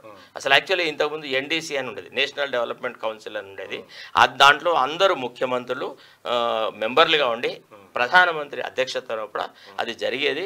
అన్ని రాష్ట్రాల మధ్య వనరుల పంపిణీ విషయంలో కూడా ఒక సమానమైనటువంటి ఒక ప్రాతిపదిక ఉండేది. అయితే బీజేపీ వచ్చిన తర్వాత బీజేపీ పాలిత ప్రాంతాలకు ఎక్కువ నిధులు ఇస్తూ తర్వాత ప్రతిపక్ష పాలిత ప్రాంతాలను నిధులకు కొరత చేస్తూ రకరకాలుగా చేస్తున్నారు. ఇప్పుడు కేరళ తర్వాత ఢిల్లీ 2 ప్రభుత్వాలు ప్రతిసారి సుప్రీంకోర్టులో కేసులు వేస్తున్నాయి. అయ్యా మాకు ఫలానా నిధులు ఇవ్వలేదు, ఫలానా నిధులు ఇవ్వలేదు, మేము ఈ రకంగా పనిచేయట్లేకపోతున్నాము అని చెప్పేసి ఈ వివాదాలు ఏవి రాకుండా రాజకీయాలతో ప్రమేయం లేకుండా ఎన్డీసీ మళ్ళీ అంటే ఒక నీతి ఆయోగ్ను తీర్చి దాన్ని ఒక ఫ్రీ ఛానల్ లాగా మార్చేసేసి ఈ రకమైనటువంటి మార్పులు తీసుకొస్తానంటున్నారు మల్లన్న గారు. చాలా ఎక్కువ టైం తీసుకున్నారు. అంటే మన మీకు నాకు చాలా నేను యాక్చువల్గా వాస్తవానికి కూడా ఇది మనం వివరించాల్సిందే. ఎందుకంటే పార్టీ నాయకులుగా కార్యకర్తలుగా కాకుండా వాస్తవాలు ఏమున్నాయో అవే ఉన్నాయి కూడా అవే. తర్వాత రెండోది ఏంటంటే ఈ రిజర్వేషన్ మీద అయితే క్యాప్ తీసేస్తున్నారు. 60% కంటే ఎబా పోవాలన్నటువంటి ఉంది. అంటే ఇందిరా సహాన్వే కేసులో కూడా వాళ్ళు ఏం చెప్పారంటే అన్ని రిజర్వేషన్లు కలిపి 50% ఉండాలి, 50% అనేవి అందరికీ అందుబాటులో ఉండాలన్నారు. సరే దానికి ఒక లాజిక్ ఉంది. ఏమంటారంటే 50% ఏమో కంపల్సరీగా అందరికీ అవకాశాలు కల్పించి మిగతా 50% అందరికీ వదిలేడతాము. ఎవరైతే ఆల్రెడీ రిజర్వేషన్ ఫలితాలను అనుభవించినారో వాళ్ళు కొంత ఆర్థికంగా ఎదిగి ఉంటే వాళ్ళు కూడా ఉన్నత కులాలతో పోటీ పడే అవకాశం కల్పించే ఉద్దేశంతోనే ఆ 50% అనేది ఫ్రీ ఫర్ ఆల్ అనే పద్ధతిలో పెట్టినారు. కాకపోతే లోపభూయిష్టమైనటువంటి నీతి సూత్రాల వల్ల అన్ని వాడుకోవడం ప్లస్ కొంతమంది డెవలప్మెంట్కి అసలు అతి దూరంగా ఉంటున్నారు అనమాట. సో ఈ దృష్ట్యా వీళ్ళకు కంపల్సరీ డెవలప్మెంట్ అవసరమైన ఉద్దేశంతో ఈ 60% క్యాప్ అనేది తీసుకురావడం జరుగుతుంది. తర్వాత ఎలక్షన్ కమిషన్స్ అపాయింట్మెంట్లో కూడా ఒక పద్ధతిని అంటే ట్రాన్స్పరెంట్ మెథడ్ని తీసుకొస్తా ఉన్నారు. అంటే ఇప్పుడు లోగడ సుప్రీంకోర్టు జడ్జిమెంట్ రాకముందు చీఫ్ జస్టిస్ ఆఫ్ ఇండియా, ప్రతిపక్ష నాయకుడు, తర్వాత ప్రధానమంత్రి ఈ ముగ్గురితో ఉన్నటువంటి సభ్యులు ఒక ఎన్నికల కమిషనర్ను అపాయింట్ చేసేవాళ్ళు. అయితే కేంద్రం ఒక చట్టం తీసుకువచ్చేసేసి చీఫ్ జస్టిస్ని తొలగించేసేసి కేంద్రంలో ఉన్న ఇంకో మంత్రిని హాల్ నుంచి మెడల్ బట్టి బయటికి పెట్టినారు. అంటే న్యాయ వ్యవస్థ పట్ల ఈ ప్రభుత్వం ప్రదర్శిస్తున్నటువంటి అమర్యాద పూర్వకమైనటువంటి ప్రవర్తన భవిష్యత్తులో ఉండదు. దీన్ని మళ్ళీ సంస్కరించేసేసి అంటే ఇప్పుడు ఎట్లుంటుందంటే ఇప్పుడు ఇద్దరు పక్షాలు కొట్లాడుతున్నారు. మనం ఒక కేసులో ఫర్ ఎగ్జాంపుల్ మల్లన్న ఒక కేసు ఆర్గ్యూ చేస్తున్నాడు, నేను ఒక పక్షం తరఫున ఆర్గ్యూ చేస్తున్నాను. మన ఇద్దరం కొట్లాడుకొని మనలో ఎవడో గెలిచే పరిస్థితి లేదు. ఇవాళ అక్కడ పైన ఉన్నటువంటి రెఫరీ ఎవరైతే ఎంపైర్ ఉంటాడో వాడితో మనం కొట్లాడాలి. మన కేసు గెలవడానికి మనము ప్రత్యర్థితో కొట్లాడుతలేము, మన న్యాయమూర్తితో కొట్లాడుతాము. సో ఈ పరిస్థితికి మేము అడ్డుకట్ట వేస్తాము, నిజాయితీగా న్యాయం అనేది అందిస్తాము అనేటువంటి ఒక మాట చెప్తున్నారు. ఇది చాలా గొప్ప మేనిఫెస్టో. దీన్ని ప్రజలందరూ ఆదరించాలి. తర్వాత నేను అంటే I propose to Mallanna garu, మళ్ళీ ఆయన ఏమనుకుంటారో మీ ముందే చెప్పేస్తున్నాను. ఒకటి ఏంటంటే ఈ మేనిఫెస్టో ఈరోజు రిలీజ్ అయినాక విల్ మేక్ వన్ ప్రోగ్రామ్. అంటే ఇంపార్టెంట్ సైలెంట్ ఫీచర్స్ అన్నిటి మీద మన ఇద్దరి మధ్య ఒక కాన్వర్జేషన్ లాగా అంటే ప్రజలందరూ తెలంగాణలో ప్రజల్ని కూడా భాగస్వామ్యం చేస్తూ చక్కని ఒక ప్రోగ్రాం చేసేసి అసలు ఈ మేనిఫెస్టోని ప్రజలందరికీ అందజేసే విధానంలో చేయాలన్నది నా ఆలోచన. మల్లన్న గారు మీరు దాన్ని ఆలోచించారు. తప్పకుండా సార్, థ్యాంక్ యూ. రైట్గా చేయాల్సింది ఇంకా ఉంది. 10 ఏళ్లలో మీరు చూసింది ట్రైలరే. మోడీ మనతో పెట్టుకుంటే శత్రు దేశంలోకి చొచ్చుకెళ్లి దాడి చేస్తాం, పాక్ పై కౌంటర్ అటాక్స్ తో శత్రు దేశాలకు మనం ఏంటో తెలిసింది. కాంగ్రెస్ పాలనలో దేశ ఆర్థిక వ్యవస్థ చిన్నాభిన్నమైంది, స్కామ్లతో ఆ పార్టీ దేశాన్ని లూటీ చేసిందని ఫైర్. రాజస్థాన్ లో చురులో ప్రధాని ఎన్నికల ర్యాలీ అంటూ ఒక వార్తను చూస్తాను. ఇక్కడ చేయాల్సింది ఇంకా చాలా ఉంది. ఇప్పుడు మీరు ఇదే ట్రైలరే చూసి ఇంకా చాలా చేయాలని చెప్పి ప్రధానమంత్రి నరేంద్ర మోడీ గారు చెప్తా ఉన్నారు. దీని మీద నిన్న మల్లికార్జున ఖర్గే గారు తర్వాత రాహుల్ గాంధీ గారు మాట్లాడు ఏమండి 2014 నుంచి ఇప్పటి వరకు బీజేపీ దేశవ్యాప్తంగా 411 మంది ఎమ్మెల్యేలను తమ పార్టీలో చేర్చుకుంది. అసలు యాంటీ డిఫెక్షన్ లాకి ఏ రకమైనటువంటి సంబంధం లేకుండా పచ్చి అవినీతి పరులను అజిత్ పవార్ లాంటి వాళ్లను తర్వాత ప్రఫుల్ పటేల్ లాంటి వాళ్ళు వీళ్ళందరినీ చేర్చుకొని వీళ్ళందరికీ అవకాశాలు కల్పించాడు. ఎంతో మంది ప్రతిపక్ష నాయకులను ఈడీతోని అరెస్టులు చేసేసి నానా యాగి చేసినారు. ఈనాడు ఢిల్లీ ముఖ్యమంత్రి ఒక అధికారంలో ఉంటే ఒక ముఖ్యమంత్రిని జైల్లో పెట్టడము, తర్వాత జార్ఖండ్ ముఖ్యమంత్రిని పెట్టడం, ఇగో ఈ అరాచక శక్తులను ఈ అరాచకమైన పనులు చేయడంలో నీదే గ్రేట్. ఇంకా నువ్వు అధికారంలోకి వస్తే ఇంకా ఇట్లాంటి పనులే చేస్తావా అని నేను వాళ్ళు ప్రశ్న. అంతే, మనతో పెట్టుకుంటే శత్రు దేశంలోకి చొచ్చుకెళ్ళి దాడి చేస్తామని చెప్తా ఉన్నారు. నేను ఒక మాట చెప్పదలుచుకున్నా ప్రధానమంత్రి నరేంద్ర మోడీ గారి వ్యాఖ్యల పైన. నువ్వు పుట్టక ముందుకే ఆ దేశం మీద దాడి చేసి వచ్చింది కాంగ్రెస్ పార్టీ. ఎగ్జాక్ట్లీ నువ్వు పుట్టక ముందుకే ఆ దేశాన్ని చేతులు కట్టేసి ఆడ కూర్చుండబెట్టి వచ్చింది ఇందిరాగాంధీ. ఇప్పుడు మీరు వచ్చిన తర్వాత మీరు చూడండి, వాజ్పేయి గారు ఉన్నప్పుడు భారతీయ జనతా పార్టీ అధికారంలో ఉన్నప్పుడే ఉగ్రదాడులు. ఇప్పుడు కొత్త నినాదాన్ని తీసుకొచ్చిరు. ఆ నినాదం ఏంటంటే కాంగ్రెస్ పార్టీ మరి ఎవరు తీసుకొచ్చిరో రాముణ్ణి మొక్కుడే బీజేపీని తొక్కుడే. కరెక్ట్, రాముణ్ణి మొక్కుడే, రాముడు బీజేపీని తొక్కుడే, సొంత ఆస్తి కాదు. ఇప్పుడు వాల్మీకియే రామాయణంలో ఒక గొప్ప విషయం చెప్పినాడు, రామో విగ్రహవాన్ పూజ్యతే అన్నాడు. రాముడి యొక్క విగ్రహము రాముడి యొక్క ఆకారమే పూజనీయమైంది, అది అందరూ పూజిస్తారు. రాముడు ఏదైతే మర్యాదని సమాజంలో నెలకొల్పినాడో దాని పట్ల అందరికీ ఆదరణ ఉంది, ప్రేమ ఉంది. కానీ రాముని ఈవెన్ ముస్లిమ్స్ ఇష్టపడతారండి. చాలా మంది యూపీలో ఉన్నటువంటి వాళ్ళు ముస్లిమ్స్ కూడా అరే రామ్కి రాజ్ హోనా చాహియే అని అంటారు. మీరు ఒక్కసారి మీరు భారతీయ జనతా పార్టీ ఏం పనులు చేస్తుందో ఒక్కసారి మీకు ఆ లింక్ మీకు ఇది వీలైతే ఒక్కసారి ఇది చూడండి. ధ్రువ్ రాటే ఎక్స్పోజ్ చేసినాడు దీన్ని.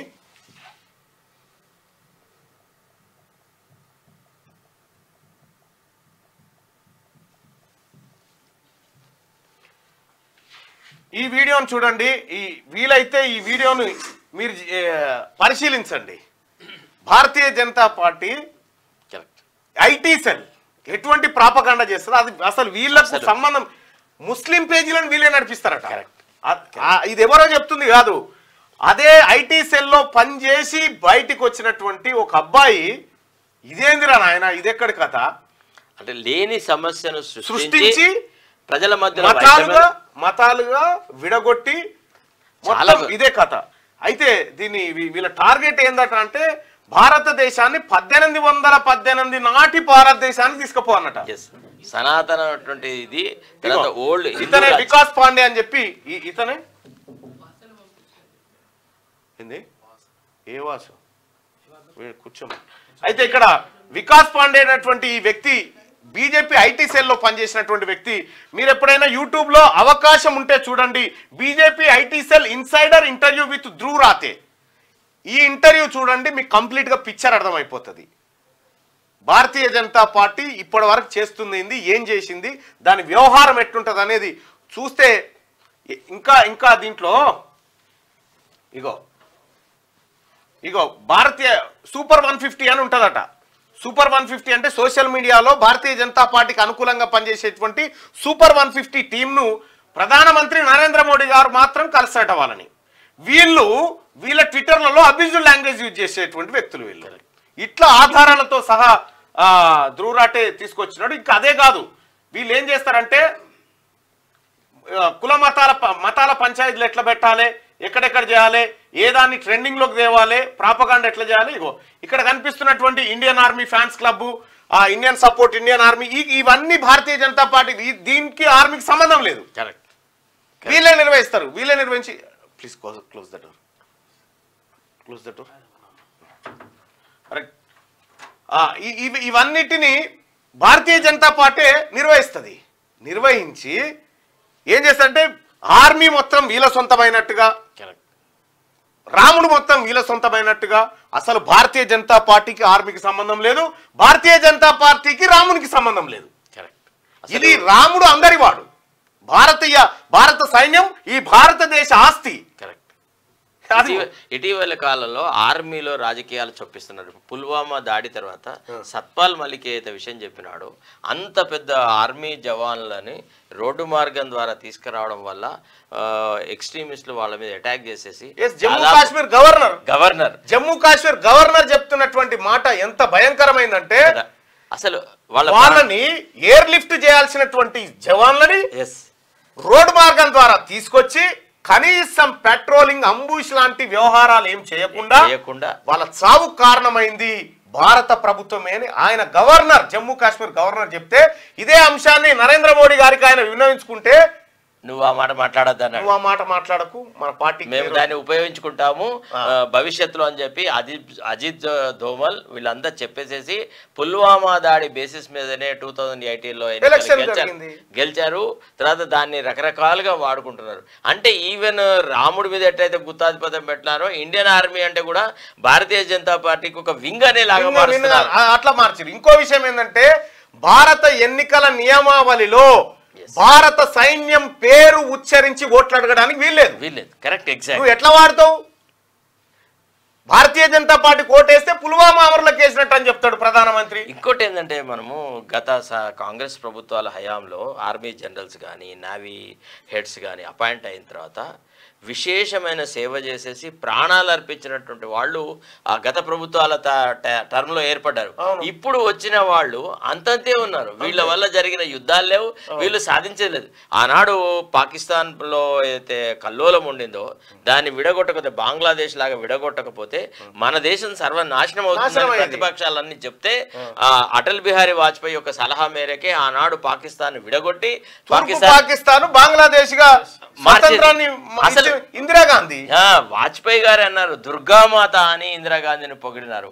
సో దేశాన్ని సమగ్రంగా ఐక్యంగా ఉంచడంలో విషయంలో కానీ దేశంలో కూడా ఒక సుసంపన్నమైనటువంటి పరిపాలన సాధించడం కానీ బీజేపీ కాంగ్రెస్కు ఏ రకమైన లెసన్స్ ఇవ్వజాలదు.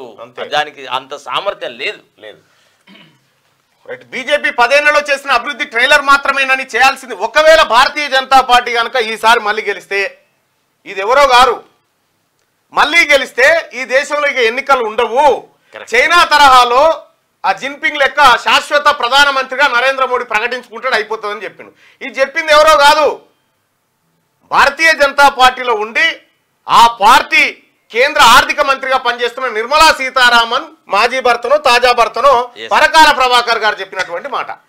మాజీ భర్త అదే వాళ్ళు ఇద్దరు దూరంగా ఉన్నా అంతే ఉండొచ్చు. Is a great economist. Yes exactly this Ram Bhajan should be stopped అని చెప్పినాడు. ఒక మంచి ప్రోగ్రామ్ చేస్తున్నాడు అతను.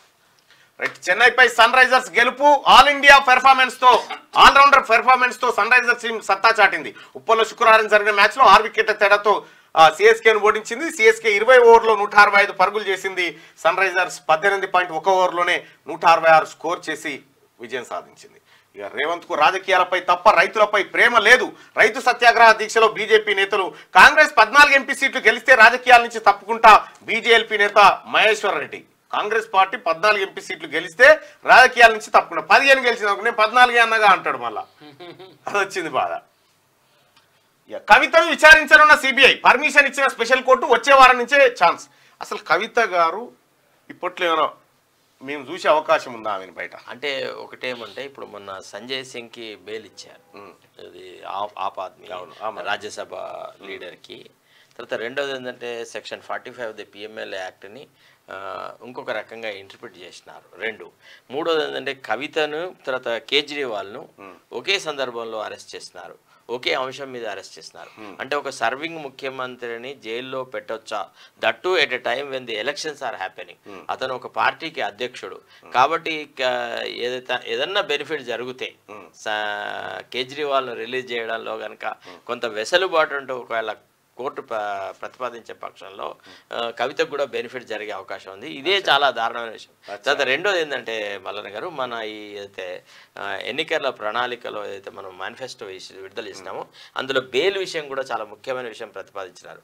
అంటే మన న్యాయ సూత్రాల ప్రకారంగా jail is an exception, bail is a rule అనేటిది ఒకటి ఉంటుంది. అంటే ఏ వ్యక్తినైనా కానీ ఏ రకమైన విచారణ జరపకుండా నెలలు ఏళ్ళు జైల్లో ఉంచేటువంటి ప్రక్రియ భారత రాజ్యాంగం ప్రతిపాదించినటువంటి ఆర్టికల్ 21కు విరుద్ధము అనేటువంటి తీర్పులు ఉన్నాయి మన దగ్గర. ఎప్పటి నుంచో నేనమాట రైట్ ఫ్రమ్ జోగిందర్ సింగ్ నుంచి మొదలెడితే మన దగ్గర తీర్పులు వచ్చినాయి. అంటే భారత రాజ్యాంగం యొక్క హార్ట్ అంటే హృదయమే ఆర్టికల్ 21 లిబర్టీ అని మనం చెప్తూ వచ్చినాం. దాన్ని బీజేపీ ప్రభుత్వంలో జరిగినటువంటి అంటే గత కొంతకాలంగా జరుగుతున్న తీర్పుల్లో చూస్తే అసలు ఈడీ కేసులో బెయిల్ రావడం అనేది అగమ్య గోచరమైంది. మనీష్ సిసోడియా కేసులో ఏదైతే సుప్రీంకోర్టు తీర్పిచ్చిందో దాని తర్వాత అసలు ఈడీ కేసు ముట్టుకుంది అని అంటే ఇక అది మృత్యు కౌగిలే అన్నట్టు. అంటే తెలుగులో ఏనుగు లక్ష్మణ కవి గారు ఒక పద్యం రాస్తాడు. అదేంటంటే మొసలికి పళ్ళు ఇట్లా ఉంటాయి మళ్ళీ, అదేమైందంటే దాని పట్టులో పడితే ఇంకా బయటికి వచ్చేట్లేదు వీలు లేదంట.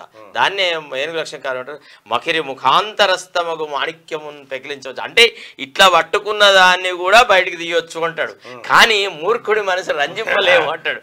కాబట్టి ఈ ఈడి కౌగిలి మకిరి ముఖాంతరస్తమైంది అనమాట. ఇది కేవలం అనుమానము అనేటువంటి ఒక దాని మీదనే అరెస్ట్ చేసేసి నెలలు జైళ్లలో ఉంచుతున్నటువంటి ఈ ప్రక్రియను మేము రద్దుపరుస్తాము. అసలు ఈడీ యాక్ట్ విషయంలోనే ఒక పునరాలోచన చేయాలని అనుకుంటారు. తర్వాత ఇంకొక ముఖ్యమైన విషయం చెప్తాం మల్లన్ గారు మీ అనుమతితో. ఇప్పుడు ఉద్యోగులకు సంబంధించి సిపిఎస్ఆ ఓపీఎస్ అనేటువంటి విషయంలో కూడా నిన్న మాజీ ఆర్థిక మంత్రి తర్వాత ఎలక్షన్ మేనిఫెస్టో రచించినటువంటి ఆ కమిటీకి అధ్యక్షుడైనటువంటి చిదంబరం గారు ఒక విషయం చెప్పినారు. ఏమంటే మన మోడీ ప్రభుత్వం ఆల్రెడీ ఆర్థిక శాఖ ముఖ్య కార్యదర్శితోని ఒక కమిటీని నియమించింది. ఇప్పుడు ఆ కమిటీ పరిశీలిస్తుంది అంటే ఓల్డ్ పెన్షన్ స్కీమ్ లాభదాయకంగా ఉంటుందా ఎంప్లాయీస్కి లేకపోతే న్యూ ఎంప్లాయీస్ అనేటువంటి ఆలోచనతోని దాని మీద కొంత స్టడీ చేస్తున్నారు.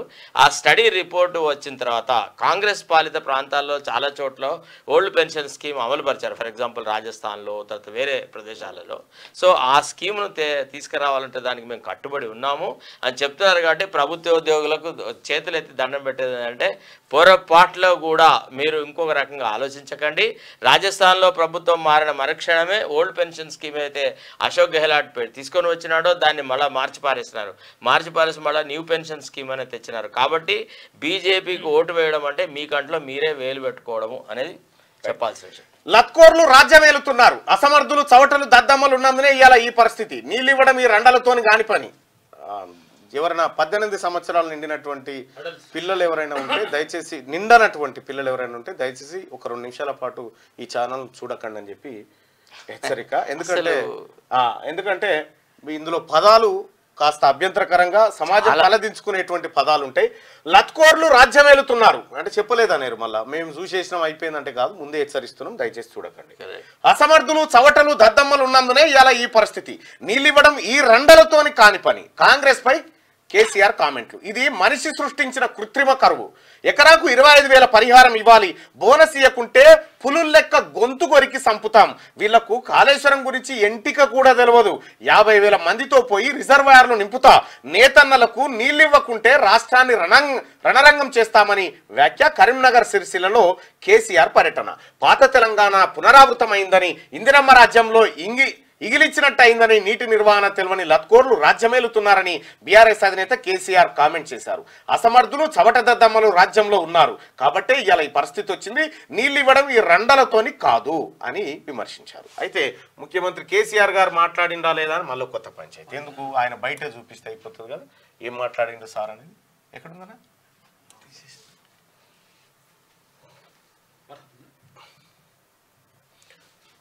రైట్, ఒకసారి ఉంటుంది.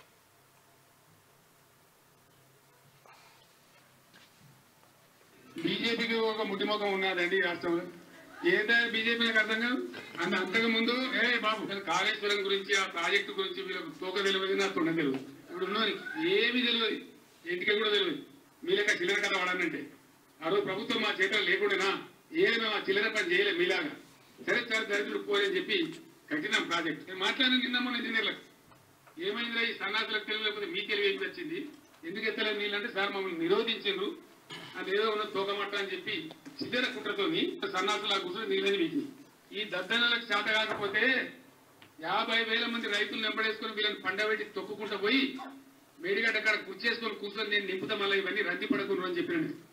ఏదో మెరమెచ్చకాలు చెప్పి రోజుకో తంటు కొట్టి కథ చెప్పి పక్కా చవటలు, దద్దమ్మలు, చేతగాని చవటలు అని అర్థమవుతా ఉంది. సమర్థుతున్నాయి కదా కొన్ని బతుకమని అంటాడు.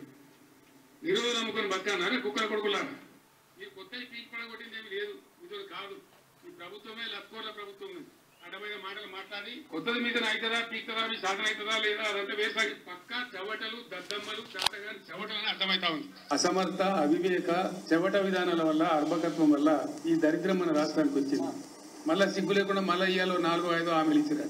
తెలియనటువంటి లత్కోర్లు రాజ్యం వెళ్తున్నారు కాబట్టి, అసమర్థులు, చవట దద్దమ్మలు రాజ్యంలో ఉన్నారు కాబట్టి ఇవాళ వీళ్ళు ఇట్లే కిరికిరి మాటలు, అడ్డగోలు మాటలు, తొండి మాటలు, అసమర్థులైన కరెక్ట్, ఎగ్జాక్ట్లీ. అసలు కేటీఆర్ ఈ మధ్య చాలా సార్లు వాపోతున్నారు. నా తండ్రి వయసులో సగం లేని వాళ్ళు కూడా నా తండ్రి గురించి చాలా పరుష పదజాలం వాడుతున్నారని, చాలా అబ్యూజివ్ లాంగ్వేజ్ వాడుతున్నారని, తన గురించి అబ్యూజివ్ లాంగ్వేజ్ మాట్లాడుతున్నారు. మరి మీ నాయన పెట్టిన ఈ నానుడిని పాటించకుండా ఏం చేస్తారు? యథా రాజా తథా ప్రజా. నాయన పెట్టిపోయిన అవినీతి ఏది అదేమంటారు, మీ నాయన భాషలో చెప్పాలంటే మీ నాయన నాటిన రడ్డ మొక్కనే అది కదా. ఈ భాషను అసలు ఈ భాష ఒక ముఖ్యమంత్రి, మాజీ ముఖ్యమంత్రికి సరిపడుతుందా? ఆనాడు ముఖ్యమంత్రిగా ఉండగా ఇట్లానే మాట్లాడు అంటే ప్రతిపక్షాలందరూ చేతగాని వాళ్ళు, నేను ఒక్కడనే చాలా గొప్ప వ్యక్తిని, నా వల్లనే పెద్ద ప్రజాస్వామ్యము, సుసంపన్న పాలన వస్తుందని చెప్పి చెప్పుకోవడం ఈయన యొక్క వాచావాత్సల్యం. అంత విషయం ఏంటంటే 50,000 మందితో పోయి రిజర్వాయర్లు నింపుతాడట. 50,000 మంది అంటే నువ్వేమన్నావు, కుర్చీ వేసుకొని కూర్చొని, నిన్న కూడా నేనే కుర్చీ వేసుకొని కూర్చొని నీళ్లు ఎట్లా నింపానో నింపుతా అన్నాడు. నువ్వొక్కని పోయేదాన్ని 50,000 మంది ఎందుకు మళ్ళా? కరెక్ట్. నువ్వే చేసేది ఉంటే, నీ దగ్గర దమ్మే ఉంటే, అది కూడా ఎప్పుడు పోతాట? ఈ ఎన్నికలు అయిపోగానే పోతాట. మరి ఈ ఎన్నికల లోపల ఉన్న పంట ఎటు పోవాలి? నువ్వు నిజంగా సిపాయి అయితే కరెక్ట్ గా వానలు పడే టైం పోతాడు. రాజకీయ యాత్రలు కాదు, తిహార్ జైలు యాత్రలు చేయి. కేసీఆర్ కు మంత్రి వెంకటరెడ్డి కౌంటర్. ఫ్రస్ట్రేషన్ లో మాట్లాడుతున్నాడు. కేసీఆర్ కామెంట్లను క్యాడర్ చూసుకుంటుందని మంత్రి శ్రీధర్ బాబు. బీఆర్ఎస్ హయాం నుంచే నీటి కష్టాలు, ప్రాజెక్టులో నీటి లభ్యతపై చర్చకు సిద్ధమని చెప్పి మంత్రి పొన్నం ప్రభాకర్ కౌంటర్. ఇక 1,00,000 కోట్ల కాళేశ్వరంపై ఎంక్వైరీ సీరియస్ గానే ఉంటుంది. Judicial commission chairman CP Ghosh స్పష్టీకరణ. లోతుగా విచారిస్తాం, ఎవరినైనా పిలుస్తాం, ప్రజల నుంచి కూడా ఆధారాలు ఫిర్యాదులు తీసుకుంటామని వెల్లడి. ఈ నెల 9 తర్వాత రాష్ట్రానికి రానున్నట్టుగా ప్రభుత్వానికి సమాచారం అందించారు. 1,00,000 కోట్ల కాళేశ్వరం పైన జ్యుడిషియల్ ఎంక్వైరీ జరుగుతూ ఉంది. ఈ ఎంక్వైరీ పైన ఎవరికైనా అనుమానాలు ఉండగాలని చెప్పి సీరియస్ గానే ఎంక్వైరీ జరుగుతుంది అనేటువంటి మాట చెప్పారు. శాంతి స్వరూప్ కన్నుమూత, 2 రోజుల క్రితం హార్ట్ స్ట్రోక్, చికిత్స పొందుతూ మృతి. తొలి తెలుగు న్యూస్ రీడర్ గా ఆయనకు ప్రత్యేక గుర్తింపు, సంతాపం తెలిపిన ప్రముఖులు. ఏం చెప్తారు సార్ శాంతి స్వరూప్? శాంతి స్వరూప్ మేమంతా కలిసి పనిచేసినాము. అంటే యాక్చువల్లీ దూరదర్శన్ వార్తలు వచ్చిన కొత్త లోపల శాంతి స్వరూప్ గారు చాలా పట్టి పదాలను, అంటే గట్టిగా ఇక నోట్లోంచి ఆ పదాలు విడిపోతే ఏమన్నా భయానికి అట్లనే పళ్ళ మధ్యలోనే పట్టుకొని మాట్లాడేవాడు అనమాట. ఆ తర్వాత వార్తల ప్రసారం జరిగిన తర్వాత ప్రతిరోజు మళ్ళా మార్నింగ్ ఏదైనా ప్రెస్ కాన్ఫరెన్స్ కనబడితే, సీఎం దగ్గరనో లేకపోతే ఇంకెక్కడైనా కనబడితే, అన్న రాత్రి నా వార్తలు చూసారా అని అడుగుతుండేది. పాపం చిన్న పెద్ద తేడా లేకుండా చూసామబ్బా అని. అయితే ఒకసారి నేను ఆయన మీద జోక్ చేసిన, ఏం చేద్దాం శాంతి, ఇప్పుడున్నటువంటి న్యూస్ రీడర్లకు అప్పుడున్నటువంటి న్యూస్ రీడర్లకు వాస్తవానికి అప్పుడు ఉన్నది ఒకటే దూరదర్శన్. కరెక్ట్. ఆ దూరదర్శన్లో శాంతి స్వరూప్ గారు 7 గంటలకు ఊర్లో 1 2 టీవీలు అంతే, మొత్తం 7 అయిందంటే ఆడ జమగూడడం. మా దగ్గర గాంధీ చౌక్ లో పెద్ద ఇది పెట్టేసి ఒక టీవీ పెట్టినారు. అది అప్పటి డైనోరా అనే ఒక డైనోరా టీవీ, ఇట్లా షట్టర్లు మూసేది. అది పెడితే మొత్తం పుట్ల మంది జనాలు వచ్చి అక్కడ గాంధీ చౌక్ లో కూర్చొని ఆ వార్తలు వింటున్నాడు. వలన ఒక గణనీయమైన మార్పు వచ్చిందంటే, ఈ టీవీ యాంకర్లు వీళ్ళు రాజకీయ పార్టీల యొక్క కార్యకర్తల్లాగా కార్యక్రమాలు జరుపుతున్నారు. అంటే ఎవరో ఒక గెస్ట్ ను పిలుస్తారు, చర్చా కార్యక్రమాన్ని పిలిచి వీళ్ళకు ఒక ఆల్రెడీ ఒక ఎజెండా ఉంటుంది, మీరు ఈ రకంగా మాట్లాడాలి, ఇందుకు భిన్నంగా మాట్లాడితే వీళ్ళే మన మీద అటాక్ చేసేసి. అసలు ఈ యాంకర్ ముఖ్యంగా నార్దర్న్ మీడియా ఛానల్ కనుక మనం చూస్తే, ఇది హిందీ కానీ ఇంగ్లీష్ ఛానల్, అసలు ఎట్లా తయారైనారంటే అసలు వీళ్ళకి బీజేపీ కార్యకర్తలాగే. అసలు ఒక్కసారి అంటే 10 సంవత్సరాల కాలంలో దేశ ప్రధానమంత్రి ఒక్క ప్రెస్ కాన్ఫరెన్స్ పెట్టలేదు మళ్ళా. నేను నా ఓన్ అనుభవంలో చెప్తున్నాను. నేను ఒక రిపోర్టర్గా ఉన్నప్పుడు అప్పటి ప్రధానమంత్రి రాజీవ్ గాంధీని ఎన్నోసార్లు ప్రశ్నలు వేసిన, కొన్నిసార్లు అయితే ఆయనకు ఇట్లా సూది పెట్టి పొడిచే లాంటి ప్రశ్న వేస్తే ఆయన నన్ను ఆ మీద కొంత అసహనం ప్రకటించిన, మళ్ళా నా పట్ల చాలా అమితమైనటువంటి గౌరవం ప్రదర్శించాడు. ఒకసారి మల్లన్న గారు రాజీవ్ పెట్టుకున్నాం, అదే రాజీవ్ పెట్టుకున్నాం. అంటే విషయం ఏంటంటే, ఒక చిన్న సంఘటన వలన Maharashtra chief minister SB Chavan గారు కావేరీ అంశంలో కూడా ప్రతిసారి కేంద్రంతో చర్చలు జరపాల్సిన సందర్భం ఉండేది. ఆయన ప్రతిసారి ఢిల్లీకి పోయేవాడు, రాజీవ్ గాంధీని కలవడానికి ప్రయత్నం చేసేవాడు. అయితే ఒక 2-3 సార్లు ఆయన కలవలేకపోయినాడు అనే దాని మీద ఆర్కే లక్ష్మణ్ గారు ఒక కార్టూన్ గీశారు. ఆ కార్టూన్ ఏంది అంటే, ప్రధానమంత్రి ఆఫీస్ ముందర ఎస్బి చవాన్ గారు గడ్డం గిక్కుంటారు అనమాట. అయితే వాడు అడుగుతాడు అనమాట, ఆ కామన్ మ్యాన్ ఏమని ఇది ఈ పని చేస్తున్నాడు, ఏమో మరి ప్రధానమంత్రి ఎప్పుడు పిలుస్తాడు అప్పుడు పైన పోయి కలవచ్చు, నేను వస్తున్నా కానీ కలవడం సాధ్యం అవ్వట్లేదు అని. అయితే ఈ వార్త వచ్చిన మరుసటి సందర్భంలోనే రాజీవ్ గాంధీ గారు ఇక్కడికి వచ్చినారు.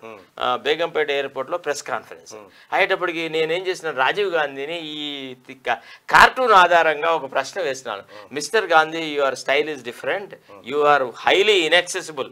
మనం ఇప్పుడైతే ఇట్లా కేసీఆర్ అయితే అందరినీ కలవడం అట్లాంటి యాటిట్యూడ్ ఆయనకు ఉందనుకొని నేను అన్నాను, you are highly inaccessible, you call the chief ministers to Delhi capital but you don't meet them. As a result, the chief ministers are not able to concentrate on their state administration. Anangane, it's a very uncharitable comment, Mr. Kumar. You are not supposed to say that. You are referring to that R.K. Lakshman's cartoon, no? Yes, I met him all the 3 times. You people, you press fellows, మీరు సాయంత్రం 7 కాగానే అంటే ఢిల్లీలో ముందు తాగుడైతే తర్వాత press conference అవుతుంది అనమాట. ఢిల్లీ పద్ధతి, ఢిల్లీ ప్రెస్ క్లబ్లలో అయితే ముందు తాగాలి. ఇప్పుడు ఎవడు పార్టీ ఎవడు ప్రెస్ కాన్ఫరెన్స్ పెట్టినా ముందు మన అందరికీ కార్యకర్తలకు బ్రహ్మాండమైనటువంటి పార్టీ తర్వాత ప్రెస్ కాన్ఫరెన్స్లోకి వస్తారు. కొందరేమో తాగి పడిపోతున్నారు, కొందరు రాసుకుంటారు, రకరకాలు చదువుతారు. ప్రతిసారి నన్ను కలిసినాడు. ఎస్బి చవాన్ ఆల్రెడీ ముంబై లోపల స్టేట్మెంట్ చేసినాడు. ఏమని? పత్రికల్లో తప్పుడు వార్తలు వచ్చినాయి, నేను కలవలేదని, నేను 3 సార్లు రాజీవ్ గాంధీని కలిసినాను అని. అట్లాంటి వినమ్రత కలిగినటువంటి వ్యవహారాలు రైట్గా అక్కడ కేంద్రంలో అప్పుడున్నటువంటి ప్రధానమంత్రులు, అప్పుడు ఉన్నటువంటి ముఖ్యమంత్రుల తీరు వేరు, ఇప్పుడు ఉన్నటువంటి వాళ్ళది వేరు. ఇక శాంతి స్వరూప్ విషయానికి వస్తే, శాంతి స్వరూప్ వార్తలు చదివితే అర్థం కాని మనిషి లేకపోతుండే, చాలా అర్థం కాని మనిషి లేకపోతుండే, అంత శ్రావ్యంగా ఉంటుంది. తెలుగు పండిట్ చెప్పాలా, తెలుగులో ఇప్పుడు వార్తలు, ఇప్పుడు న్యూస్ రీడర్లు, ఇప్పుడు అంతా షార్ట్, కరెక్ట్, టక్ టక్ టక్ టక్. ఇప్పుడు వాస్తవానికి కూడా నేను కూడా చాలా స్పీడ్గా చదువుతూ ఉంటాను. ఎందుకు చదువుతుంటే మీ టైం కన్జంప్షన్ కావద్దని. మీ టైం ఎక్కువ బ్లాగ్ వేసుకున్నాం అనుకో, మీకు తొందరగా చాలా తక్కువ సమయంలో అర్థం చేయాలి. అది తెలుగులో 2 సామెతలు ఉంటాయి, నయనానందకరము, శ్రవణానందకరము. ఈయన పండితుడు, ఈయన చెప్పాలి ఆ మాట. నయనాలకు ఆనందం కలిగించే, నయనాలకు కళ్ళకు ఆహ్లాదకరంగా ఉండేదాన్ని నయనానందకరం అంటారు. శ్రవణానందకరం అంటే చెవులకు ఇంపుగా ఉండేది. ఇగో శాంతి స్వరూప్ గారి భాష, వారు వార్తలు చదివే విధానం అనేది ఒక చెవులకు ఒక పండగలాగా ఉంటుంది కదా. అందుకే రేడియో వినేటువంటి వాళ్ళని శ్రోతలు అంటారు, దాన్ని కూడా శబ్దమిత్రులని కూడా అంటారు. ఇంకా రకరకాలుగా చాలా గొప్ప రైట్ గా 2 రోజులు ఎండలు, 4 రోజులు వానలు. రాబోయే వారం రోజుల్లో రాష్ట్రంలో విభిన్న 9 అయిపోయింది. రాబోయే 4 రోజులు వానలు పడతాయట, 2 రోజులు ఎండలు కొడతాయట. వారం రోజుల్లో భిన్న వాతావరణం ఉండేటువంటి అవకాశం ఉంది. ఇది వెలుగు దినపత్రిక. క్షమించండి, ఎందుకంటే ఈ 3 అయిపోయేసరికి దంచుతా ఉన్నది. తప్పు సన్ రైజర్స్ అదే చోరు. అభిషేక్ తుఫాన్ innings, Markram half century. Chennai super kings పై 6 వికెట్ల తేడాతో విజయం. ఇక ఇప్పటిదాకా చదివినటువంటి మేనిఫెస్టో గురించి మళ్ళీ చర్చ పెట్టాం, ఎందుకంటే అది అయిపోయిన సబ్జెక్ట్ కాబట్టి. ఇక ఇప్పటిదాకా కేసీఆర్ గద్ద లెక్క వాళ్తా అంటున్నాడు. Already your eagle, your an eagle sir. Already నువ్వు భూముల మీద వాళ్ళ గద్ద నువ్వే. బీద ప్రజలను, కోడి పిల్లల్ని ఎత్తుకపోయిన గద్ద నువ్వే. ఇన్నేళ్లకు నువ్వు నీ రూపాన్ని తీసుకొచ్చినావు. గద్ద లెక్క వాళ్తా అంటాడు కేసీఆర్. వాళ్ళ కొడుకేమో మా నాయన పులి లెక్క బయటకు వస్తాడు అంటాడు, అల్లుడేమో సింహం అంటాడు, ఈయననే ఓసారి నేను కావాలి కుక్కని అంటాడు. ఈ జూపార్క్ అయిపోయింది కేసీఆర్ పని. గద్ద లెక్క వాళ్తాడట ఈయన, గద్ద లెక్క. ఇప్పుడు 20 ఇరిగిందిగా, గద్ద లెక్క వాళ్తాడట. రైతు సమస్యల పరిష్కారానికి సర్కార్ మెడలు వంచుతాడట. ఇది అసమర్థ అవివేక చవట ప్రభుత్వం అని చెప్పి 4 నెలల్లోనే. మొన్న ఏమైంది? ఈ దేవరూపాల కాడ ఏం తండా పోయినావు? మొన్న ధరావత్ తండా కాడి కేసీఆర్ పోయిండు. కేసీఆర్ పోతే బోర్లు ఒకటేసి వెళ్ళిపోయిండు. ఒక ఆయన బోర్లు వేస్తే, ఒక ఆయన నిలబడితే ఆమెకి అట్టగడిగా బోర్లు 4 బోర్లు వేసింది, నాశనం అయిందని 5 లక్షల పరిహారం ఇవ్వండి ఓ అన్నాడు. అసలు బోర్లు నేను కాదు వేసింది, ఆమెకేం సంబంధం రా నాయన అని ఇంకోడు వచ్చే. అసలు పొలమే ఆమెది కాదని ఇంకోడు. ఎండిపోయింది 10 గుంటలు కావాలని ఎండబెట్టి కేవలం పత్రికల కోసమే. ఇట్లుంటది కేసీఆర్. మేడిగడ్డలో 10,000 మందితో ధర్నా చేస్తాడట కేసీఆర్. దేనికయ్యా? దేనికి సారు? బాతాల పోషెట్టి గారు ఎన్నికల తర్వాత మీకు మళ్ళా కనిపిస్తే అడుగురిగిన. నేడే జనజాతర, లోక్సభ ఎన్నికల కాంగ్రెస్ శంకారావం, తుక్కుగూడ సభకు భారీగా ఏర్పాట్లు. పార్టీ మేనిఫెస్టో, తెలుగు ప్రతిని విడుదల చేయనున్న రాహుల్ గాంధీ. 10 లక్షలకు పైగా జన సమీకరణ, అభ్యర్థులకు బాధ్యత అప్పగించిన సీఎం రేవంత్. ఇక 5 గ్యారంటీస్ అని ఇప్పటిదాకా మనం మాట్లాడుకున్నటువంటి అంశాలు. కేసీఆర్ కుటుంబానికి 2 లక్షల కోట్ల ఆస్తుంది. తప్పు, ఎక్కువ ఉంటది. చిట్టా మొత్తం ఉంది, బయట పెడతా, సిబిఐతో విచారణ జరిపిస్తాం. ధరణి, కాళేశ్వరం పేర్లతో రాష్ట్రాన్ని నాశనం చేశారు. కేసీఆర్ ఈ యాత్రలు కాదు, తిహారీ జైలు యాత్రలు చేయాలి. ఆయన స్థానంలో నేనుంటే ఖచ్చితంగా ఉరివేసుకునేవాడిని అంటుండు. ఎవరు? కోమటిరెడ్డి వెంకటరెడ్డి. కేసీఆర్ జాగాల నేనుంటే ఈ పాటికి ఉరేసుకొని సస్తుంటే అంటుండు కోమటిరెడ్డి వెంకటరెడ్డి గారు. అంటే మిడ్ మేనర్ కట్టింది కోమటిరెడ్డి వెంకటరెడ్డి. అది చిన్న కాలు వరద వస్తే కొట్టుకుపోయింది. అసలు ఎవరయ్యా లోపభూయిష్టమైనటువంటి కన్స్ట్రక్షన్ చేసింది? ఇది ఇతనే చేసినాడు కోమటిరెడ్డి. కానీ మేము రాజకీయ వైషమ్యాలతో ఆనాడు ఎంక్వైరీ జరపలేదు, ఇప్పుడు కాళేశ్వరం విషయంలో రాద్ధాంతం చేస్తున్నాడు అని కోమటిరెడ్డి మీద ఒక ఆరోపణ చేస్తే దానికి సమాధానంగా నేను కాంట్రాక్టర్నే కాదని, నాకు సంబంధం లేదు అని చెప్పేసి వాళ్ళ తమ్ముంది. అది ప్రకృతి వైపరీత్యాన్ని ప్రభుత్వ వైఫల్యంగా చూపుతారా అని చెప్పి పొంగులేటి శ్రీనివాస్ రెడ్డి కేసీఆర్ పైన సీరియస్ అయినటువంటి వార్తలు చూడొచ్చుగా. రేవంత్ సీఎంగా ఉన్నంత వరకు రాహుల్ ప్రధాని కాలేరు. కాంగ్రెస్ హామీలన్నీ ఎన్నికల స్టంట్లే. ఏ మొహంతో తుక్కు కూడా సభ పెట్టారు. 4 నెలల్లో ఏం సాధించారు? బీజేపీ రాష్ట్ర అధ్యక్షుడు కిషన్ రెడ్డి ధ్వజం ఎత్తిండట. జగజీవన్ రావు జయంతి సందర్భంగా బషీర్బాగ్లో ఆయన విగ్రహానికి నివాళులు అర్పిస్తున్న కిషన్ రెడ్డి వార్త. ఇక రాధాకిషన్ రావుకు స్వల్ప అస్వస్థత, డాక్టర్ను పిలిపించి చికిత్స అందించిన పోలీసులు. మన లా ఎంత గొప్పదంటే, మన చట్టాలు ఎంత గొప్ప అంటే, ఖైదీ అనారోగ్యం పాలైతే ఆరోగ్యవంతుని చేసి విచారిస్తారు. కానీ నిజంగా చెప్తున్నా, ఇవాళ వీడు ఎంత చేసుకున్నాడు అంటే, గతంలో ఏం చెప్తారంటే ఈ జన్మలో చేసుకున్న పాపానికి వచ్చే జన్మలో ఇప్పుడు అట్టా లేదు, ఇప్పుడే చేసిన పాపాలకి వీడు అనుభవిస్తున్న పరిస్థితి చూస్తే వీడి మీద రవ్వంతా కూడా సానుభూతి లేదు. నిజంగా మల్లన్న గారు ఎంత మందిని చెరబట్టినాడంటే లెక్కలేదు సార్. వీడి దౌర్జన్యానికి ఎదురుగా నిలవడం ఒక్క నేనే, నీ అమ్మ ఏం చేస్తావో చేసుకోపోరా అని. డ్రై ఫ్రూట్స్ భోజనంతో స్టేషన్ కుటుంబ సభ్యులట. ట్యాపింగ్ కేసులో 2 నల్గొండ కానిస్టేబుల్ స్టేట్మెంట్. మునుగోడు ఉప ఎన్నికలో ఫోన్ ట్యాపింగ్ లో వీరిది పాత్ర ఉందట. ఖచ్చితంగా ఉంటది. ఇక రంగంలోకి సిబిఐ. కవితను విచారించేందుకు అనుమతి ఇచ్చిన కోర్టు. తిహార్ జైల్లోని విచారణకు ఓకే. కవిత మధ్యంతర బెయిల్ పిటిషన్ పై సోమవారం తీర్పు. ఆమెకు బెయిల్ వస్తే సిబిఐ మళ్ళీ అరెస్ట్ చేసే అవకాశం ఉందట. ఇక వార్తలు సమాప్తం. తొలి తెలుగు టీవీ న్యూస్ రీడర్ శాంతి స్వరూప్ ఇక లేరు. గుండెపోటుతో చికిత్స పొందుతూ మృతి. 3 దశాబ్దాలకు పైగా దూరదర్శన్లో సేవలు. కవిత్వం, నవలలు రాసిన శాంతి స్వరూప్ ముగిసిన అంత్యక్రియలు, పలువురి సంతాపం అంటూ ఒక వార్త. ఇంకా అప్పుడు ఎంటర్టైన్మెంట్ అంటే దూరదర్శన్ రాకముందుకు కోలాటాలు, భజనలు, ఇవి అవే చావిడి కాడ చేసేటువంటి కార్యక్రమాలు ఇయే.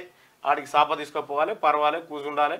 ఆ భాగవతులు, రామాయణాలు, మంచి పండితులతోని కవి సమ్మేళనాలు జరిగేది. హిందీలో ముషాయిరాలు జరిగేది. గొప్ప గొప్ప కవులు నీరజ్ గిర్ అట్లాంటి వాళ్ళందరూ దూరదర్శన్ ద్వారానే ప్రజలకు. దూరదర్శన్ మనకు 1950 దశకంలో అవధానాలు కూడా ఉంటుండే. మీరు చెప్పినటువంటి డైనోరా దాని మీద పుచ్చకుడు అడుగుతా ఉంటాడు ఎవరిని, నాగపని శర్మని అడుగుతా ఉంటాడు. వాటి మీద ఒక పద్యాన్ని రాయమని చెప్పి రాస్తాడు. చాలా అద్భుతమైనటువంటి ఉంటది. సరే, అవధానం మీద కొంత అవగాహన ఉంటే మస్తు మజా ఉంటది. ఎవరైనా ఉంటే మళ్ళీ ఒక విషయం చెప్పాలి. యాక్చువల్లీ ఈనాడులో పనిచేస్తున్న దశలో మాకు 20% బోనస్ ఇచ్చేది. అయితే 20% బోనస్ ఇస్తే నేను ఒక మినీ టీవీ కొనుక్కున్నాం. వలన అందరేమో అరే ఇదేంద్రా పైసలు ఇస్తే బోనస్ వస్తే ఏదైనా చేసుకోవాలి కదంటే, లేదు వార్తలు ఉంటే మనం పత్రికలో ఉన్నాం కదా, అన్ని విషయాలు తెలుసుకుంటే తప్ప పత్రికా విలేకరిగా మనం పనిచేయలేమనే ఉద్దేశంతో 20% బోనస్ తోని కొనుక్కున్నాం. దాని తర్వాత మా కర్మానికి ఏమైందంటే, ఇక్కడ పుచ్చలపల్లి సుందరయ్య విజ్ఞాన భవనం కట్టినారు. దానికి ఈనాడు మేనేజ్మెంట్ ఒక 2 లక్షల రూపాయలు డొనేట్ చేసింది. ఈ అమ్మ వాళ్ళకు డొనేట్ చేసుడుతోనే మా బోనస్ని 8.33 కింద కట్ చేసినారు. వాహనాలు నిలువ నీడలేకపోయే వాహనాలు. కొత్త సచివాలయంలో పార్కింగ్ కష్టాలు ఉన్నాయని చెప్తా ఉన్నారు.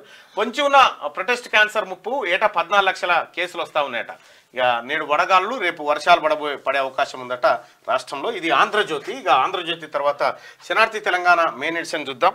పాంచ్ నాయ్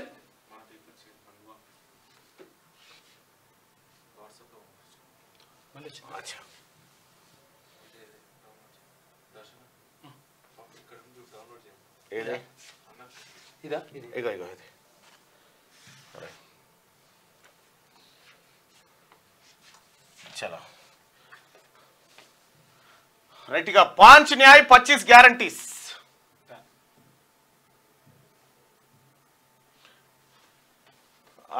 అధికారంలోకి రాగానే ఎంఎస్పీ చట్టం, కులగణన ఆధారంగానే వెల్ఫేర్ స్కీమ్స్, యువతకు 30 లక్షల ఉద్యోగాలంటూ ఏమేం గ్యారంటీలను కాంగ్రెస్ పార్టీ తన ఎన్నికల మేనిఫెస్టోలో చేర్చిందనేది మనం ఇప్పటిదాకా దాని మీద డిస్కస్ చేసుకున్నాం సుదీర్ఘంగా. అది అక్కడ ఇక నేడు తుక్కుగూడ జనజాతర సభ. హాజరు కానున్న కాంగ్రెస్ అగ్రనేత రాహుల్ గాంధీ. ప్రతిష్టాత్మకంగా తీసుకున్న తెలంగాణ కాంగ్రెస్.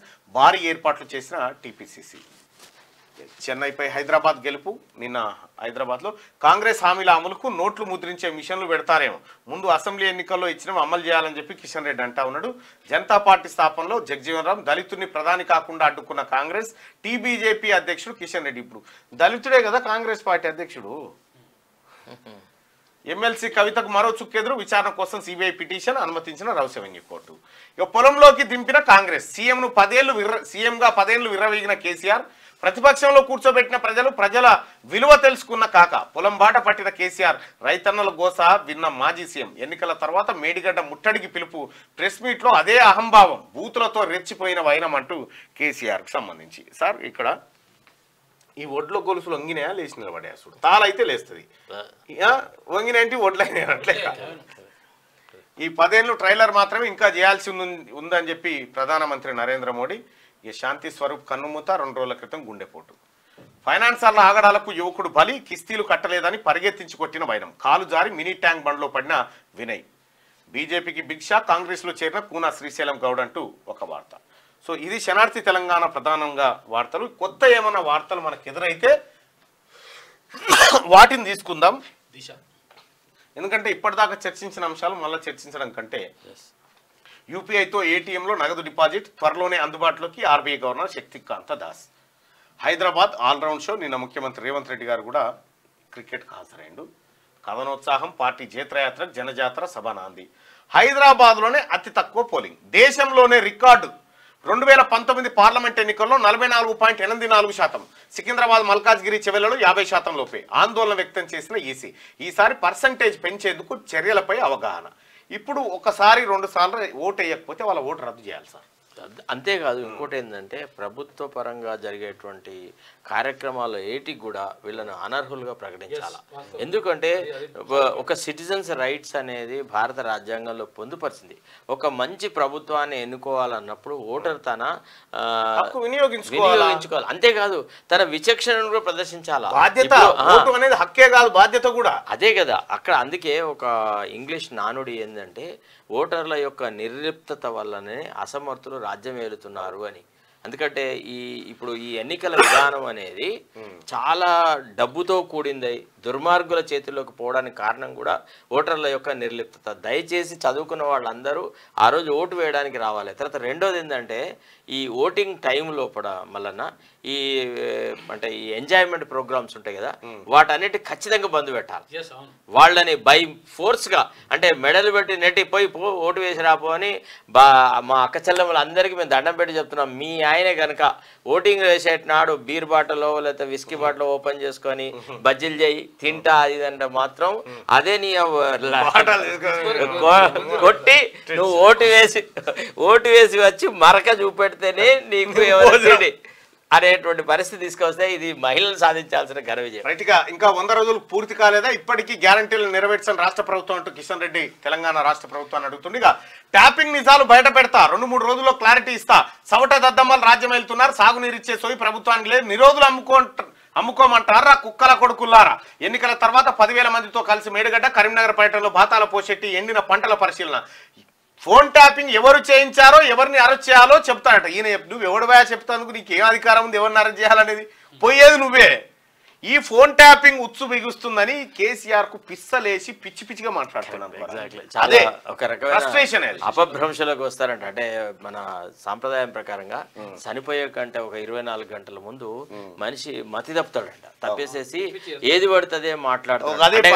మన ఊర్లలో ఏంటంటే ఇక ఆ పరిస్థితి వచ్చిందంటే ఇక వీడికి యువన అని చెప్పి మంచం మీద పడుకున్నాడు తీసి చేప మీద నేల మీద పడబెడతాడు. ఇక కేసీఆర్ రాజకీయ పరిస్థితిలో గట్టేది. అంటే కేసీఆర్ రాజకీయ జీవితం అంతమవుతుంది అనేటువంటి విషయము కేసీఆర్ కు బోధపడ్డది. ఈ గంటికలు అవే. కొంతమంది వాళ్ళు చెప్తా ఉన్నారు, ఏకాంతాల్లో ఉన్నప్పుడు చాలా విషన్న వదనంతో ఇట్లా ఆలోచించుకుంటూ ఉంటున్నాడంట. ఎవరైనా డిస్టర్బ్ చేస్తే చాలా కోపానికి వస్తాడు. అరే ఎంత పని చేసినారా మీరు, ఎవడెవడిని నమ్మితే వాడు నాకు మోసం చేస్తున్నాడు కదా, దీనికి ఎందుకే అంటున్నాడు. తేపుకొకసారి బిడ్డ గురించి మాట్లాడుతూ దీనికి ఎందుకే ఈ లిక్కర్ బిజినెస్ ఎంత దుస్థితి తీసుకువచ్చింది, నా తల వంపు తీసుకువచ్చింది అంటున్నాడు. పాపం బాధపడతా ఉన్నాడు. సిబిఐకి పర్మిషన్, కవితను ప్రశ్న సెలో మేడిగడ్డ తర్వాత పోదు కానీ చెల్లి ఎట్లుందో చూసి సెలో మేడిగడ్డ సంగతి చూసుకోవడం. ఏం చూస్తాడు. ఇక పాఠ్య పుస్తకాల్లో బాబ్రీ ప్రస్తావన తొలగింపు, ఎన్సీఆర్టీసీ ఇంటర్ సెకండ్ ఇయర్ పుస్తకాల్లో మార్పులు చేసిరట. శాంతి స్వరూప్ కన్నుమూత మనం వార్త చూసుకున్నాం. మొయినాబాద్ టెన్షన్, అధికారుల్లో భయం పుట్టిస్తున్న ఫోన్ ట్యాపింగ్ కేసు. నాటి ఫామ్ హౌస్ ఆపరేషన్ లో పాల్గొన్న ఆఫీసర్లో ఆందోళన, ఆడియో వీడియో రికార్డ్ స్కెచ్ వివరణపై గుబులు, ముందుగానే లీక్ చేయడం పైన ఎంక్వైరీ, అంతా రాధాకిషన్ రావు పర్యవేక్షణలో జరిగిందన్న టాకు, కస్టడీలో మొత్తం బయటపడుతుందనే ఆందోళన. మొయినాబాద్ కేసు సిలికి ఈ ఫోన్ ట్యాపింగ్ కేసు సిలికి మొయినాబాద్కి అంటుకుంది.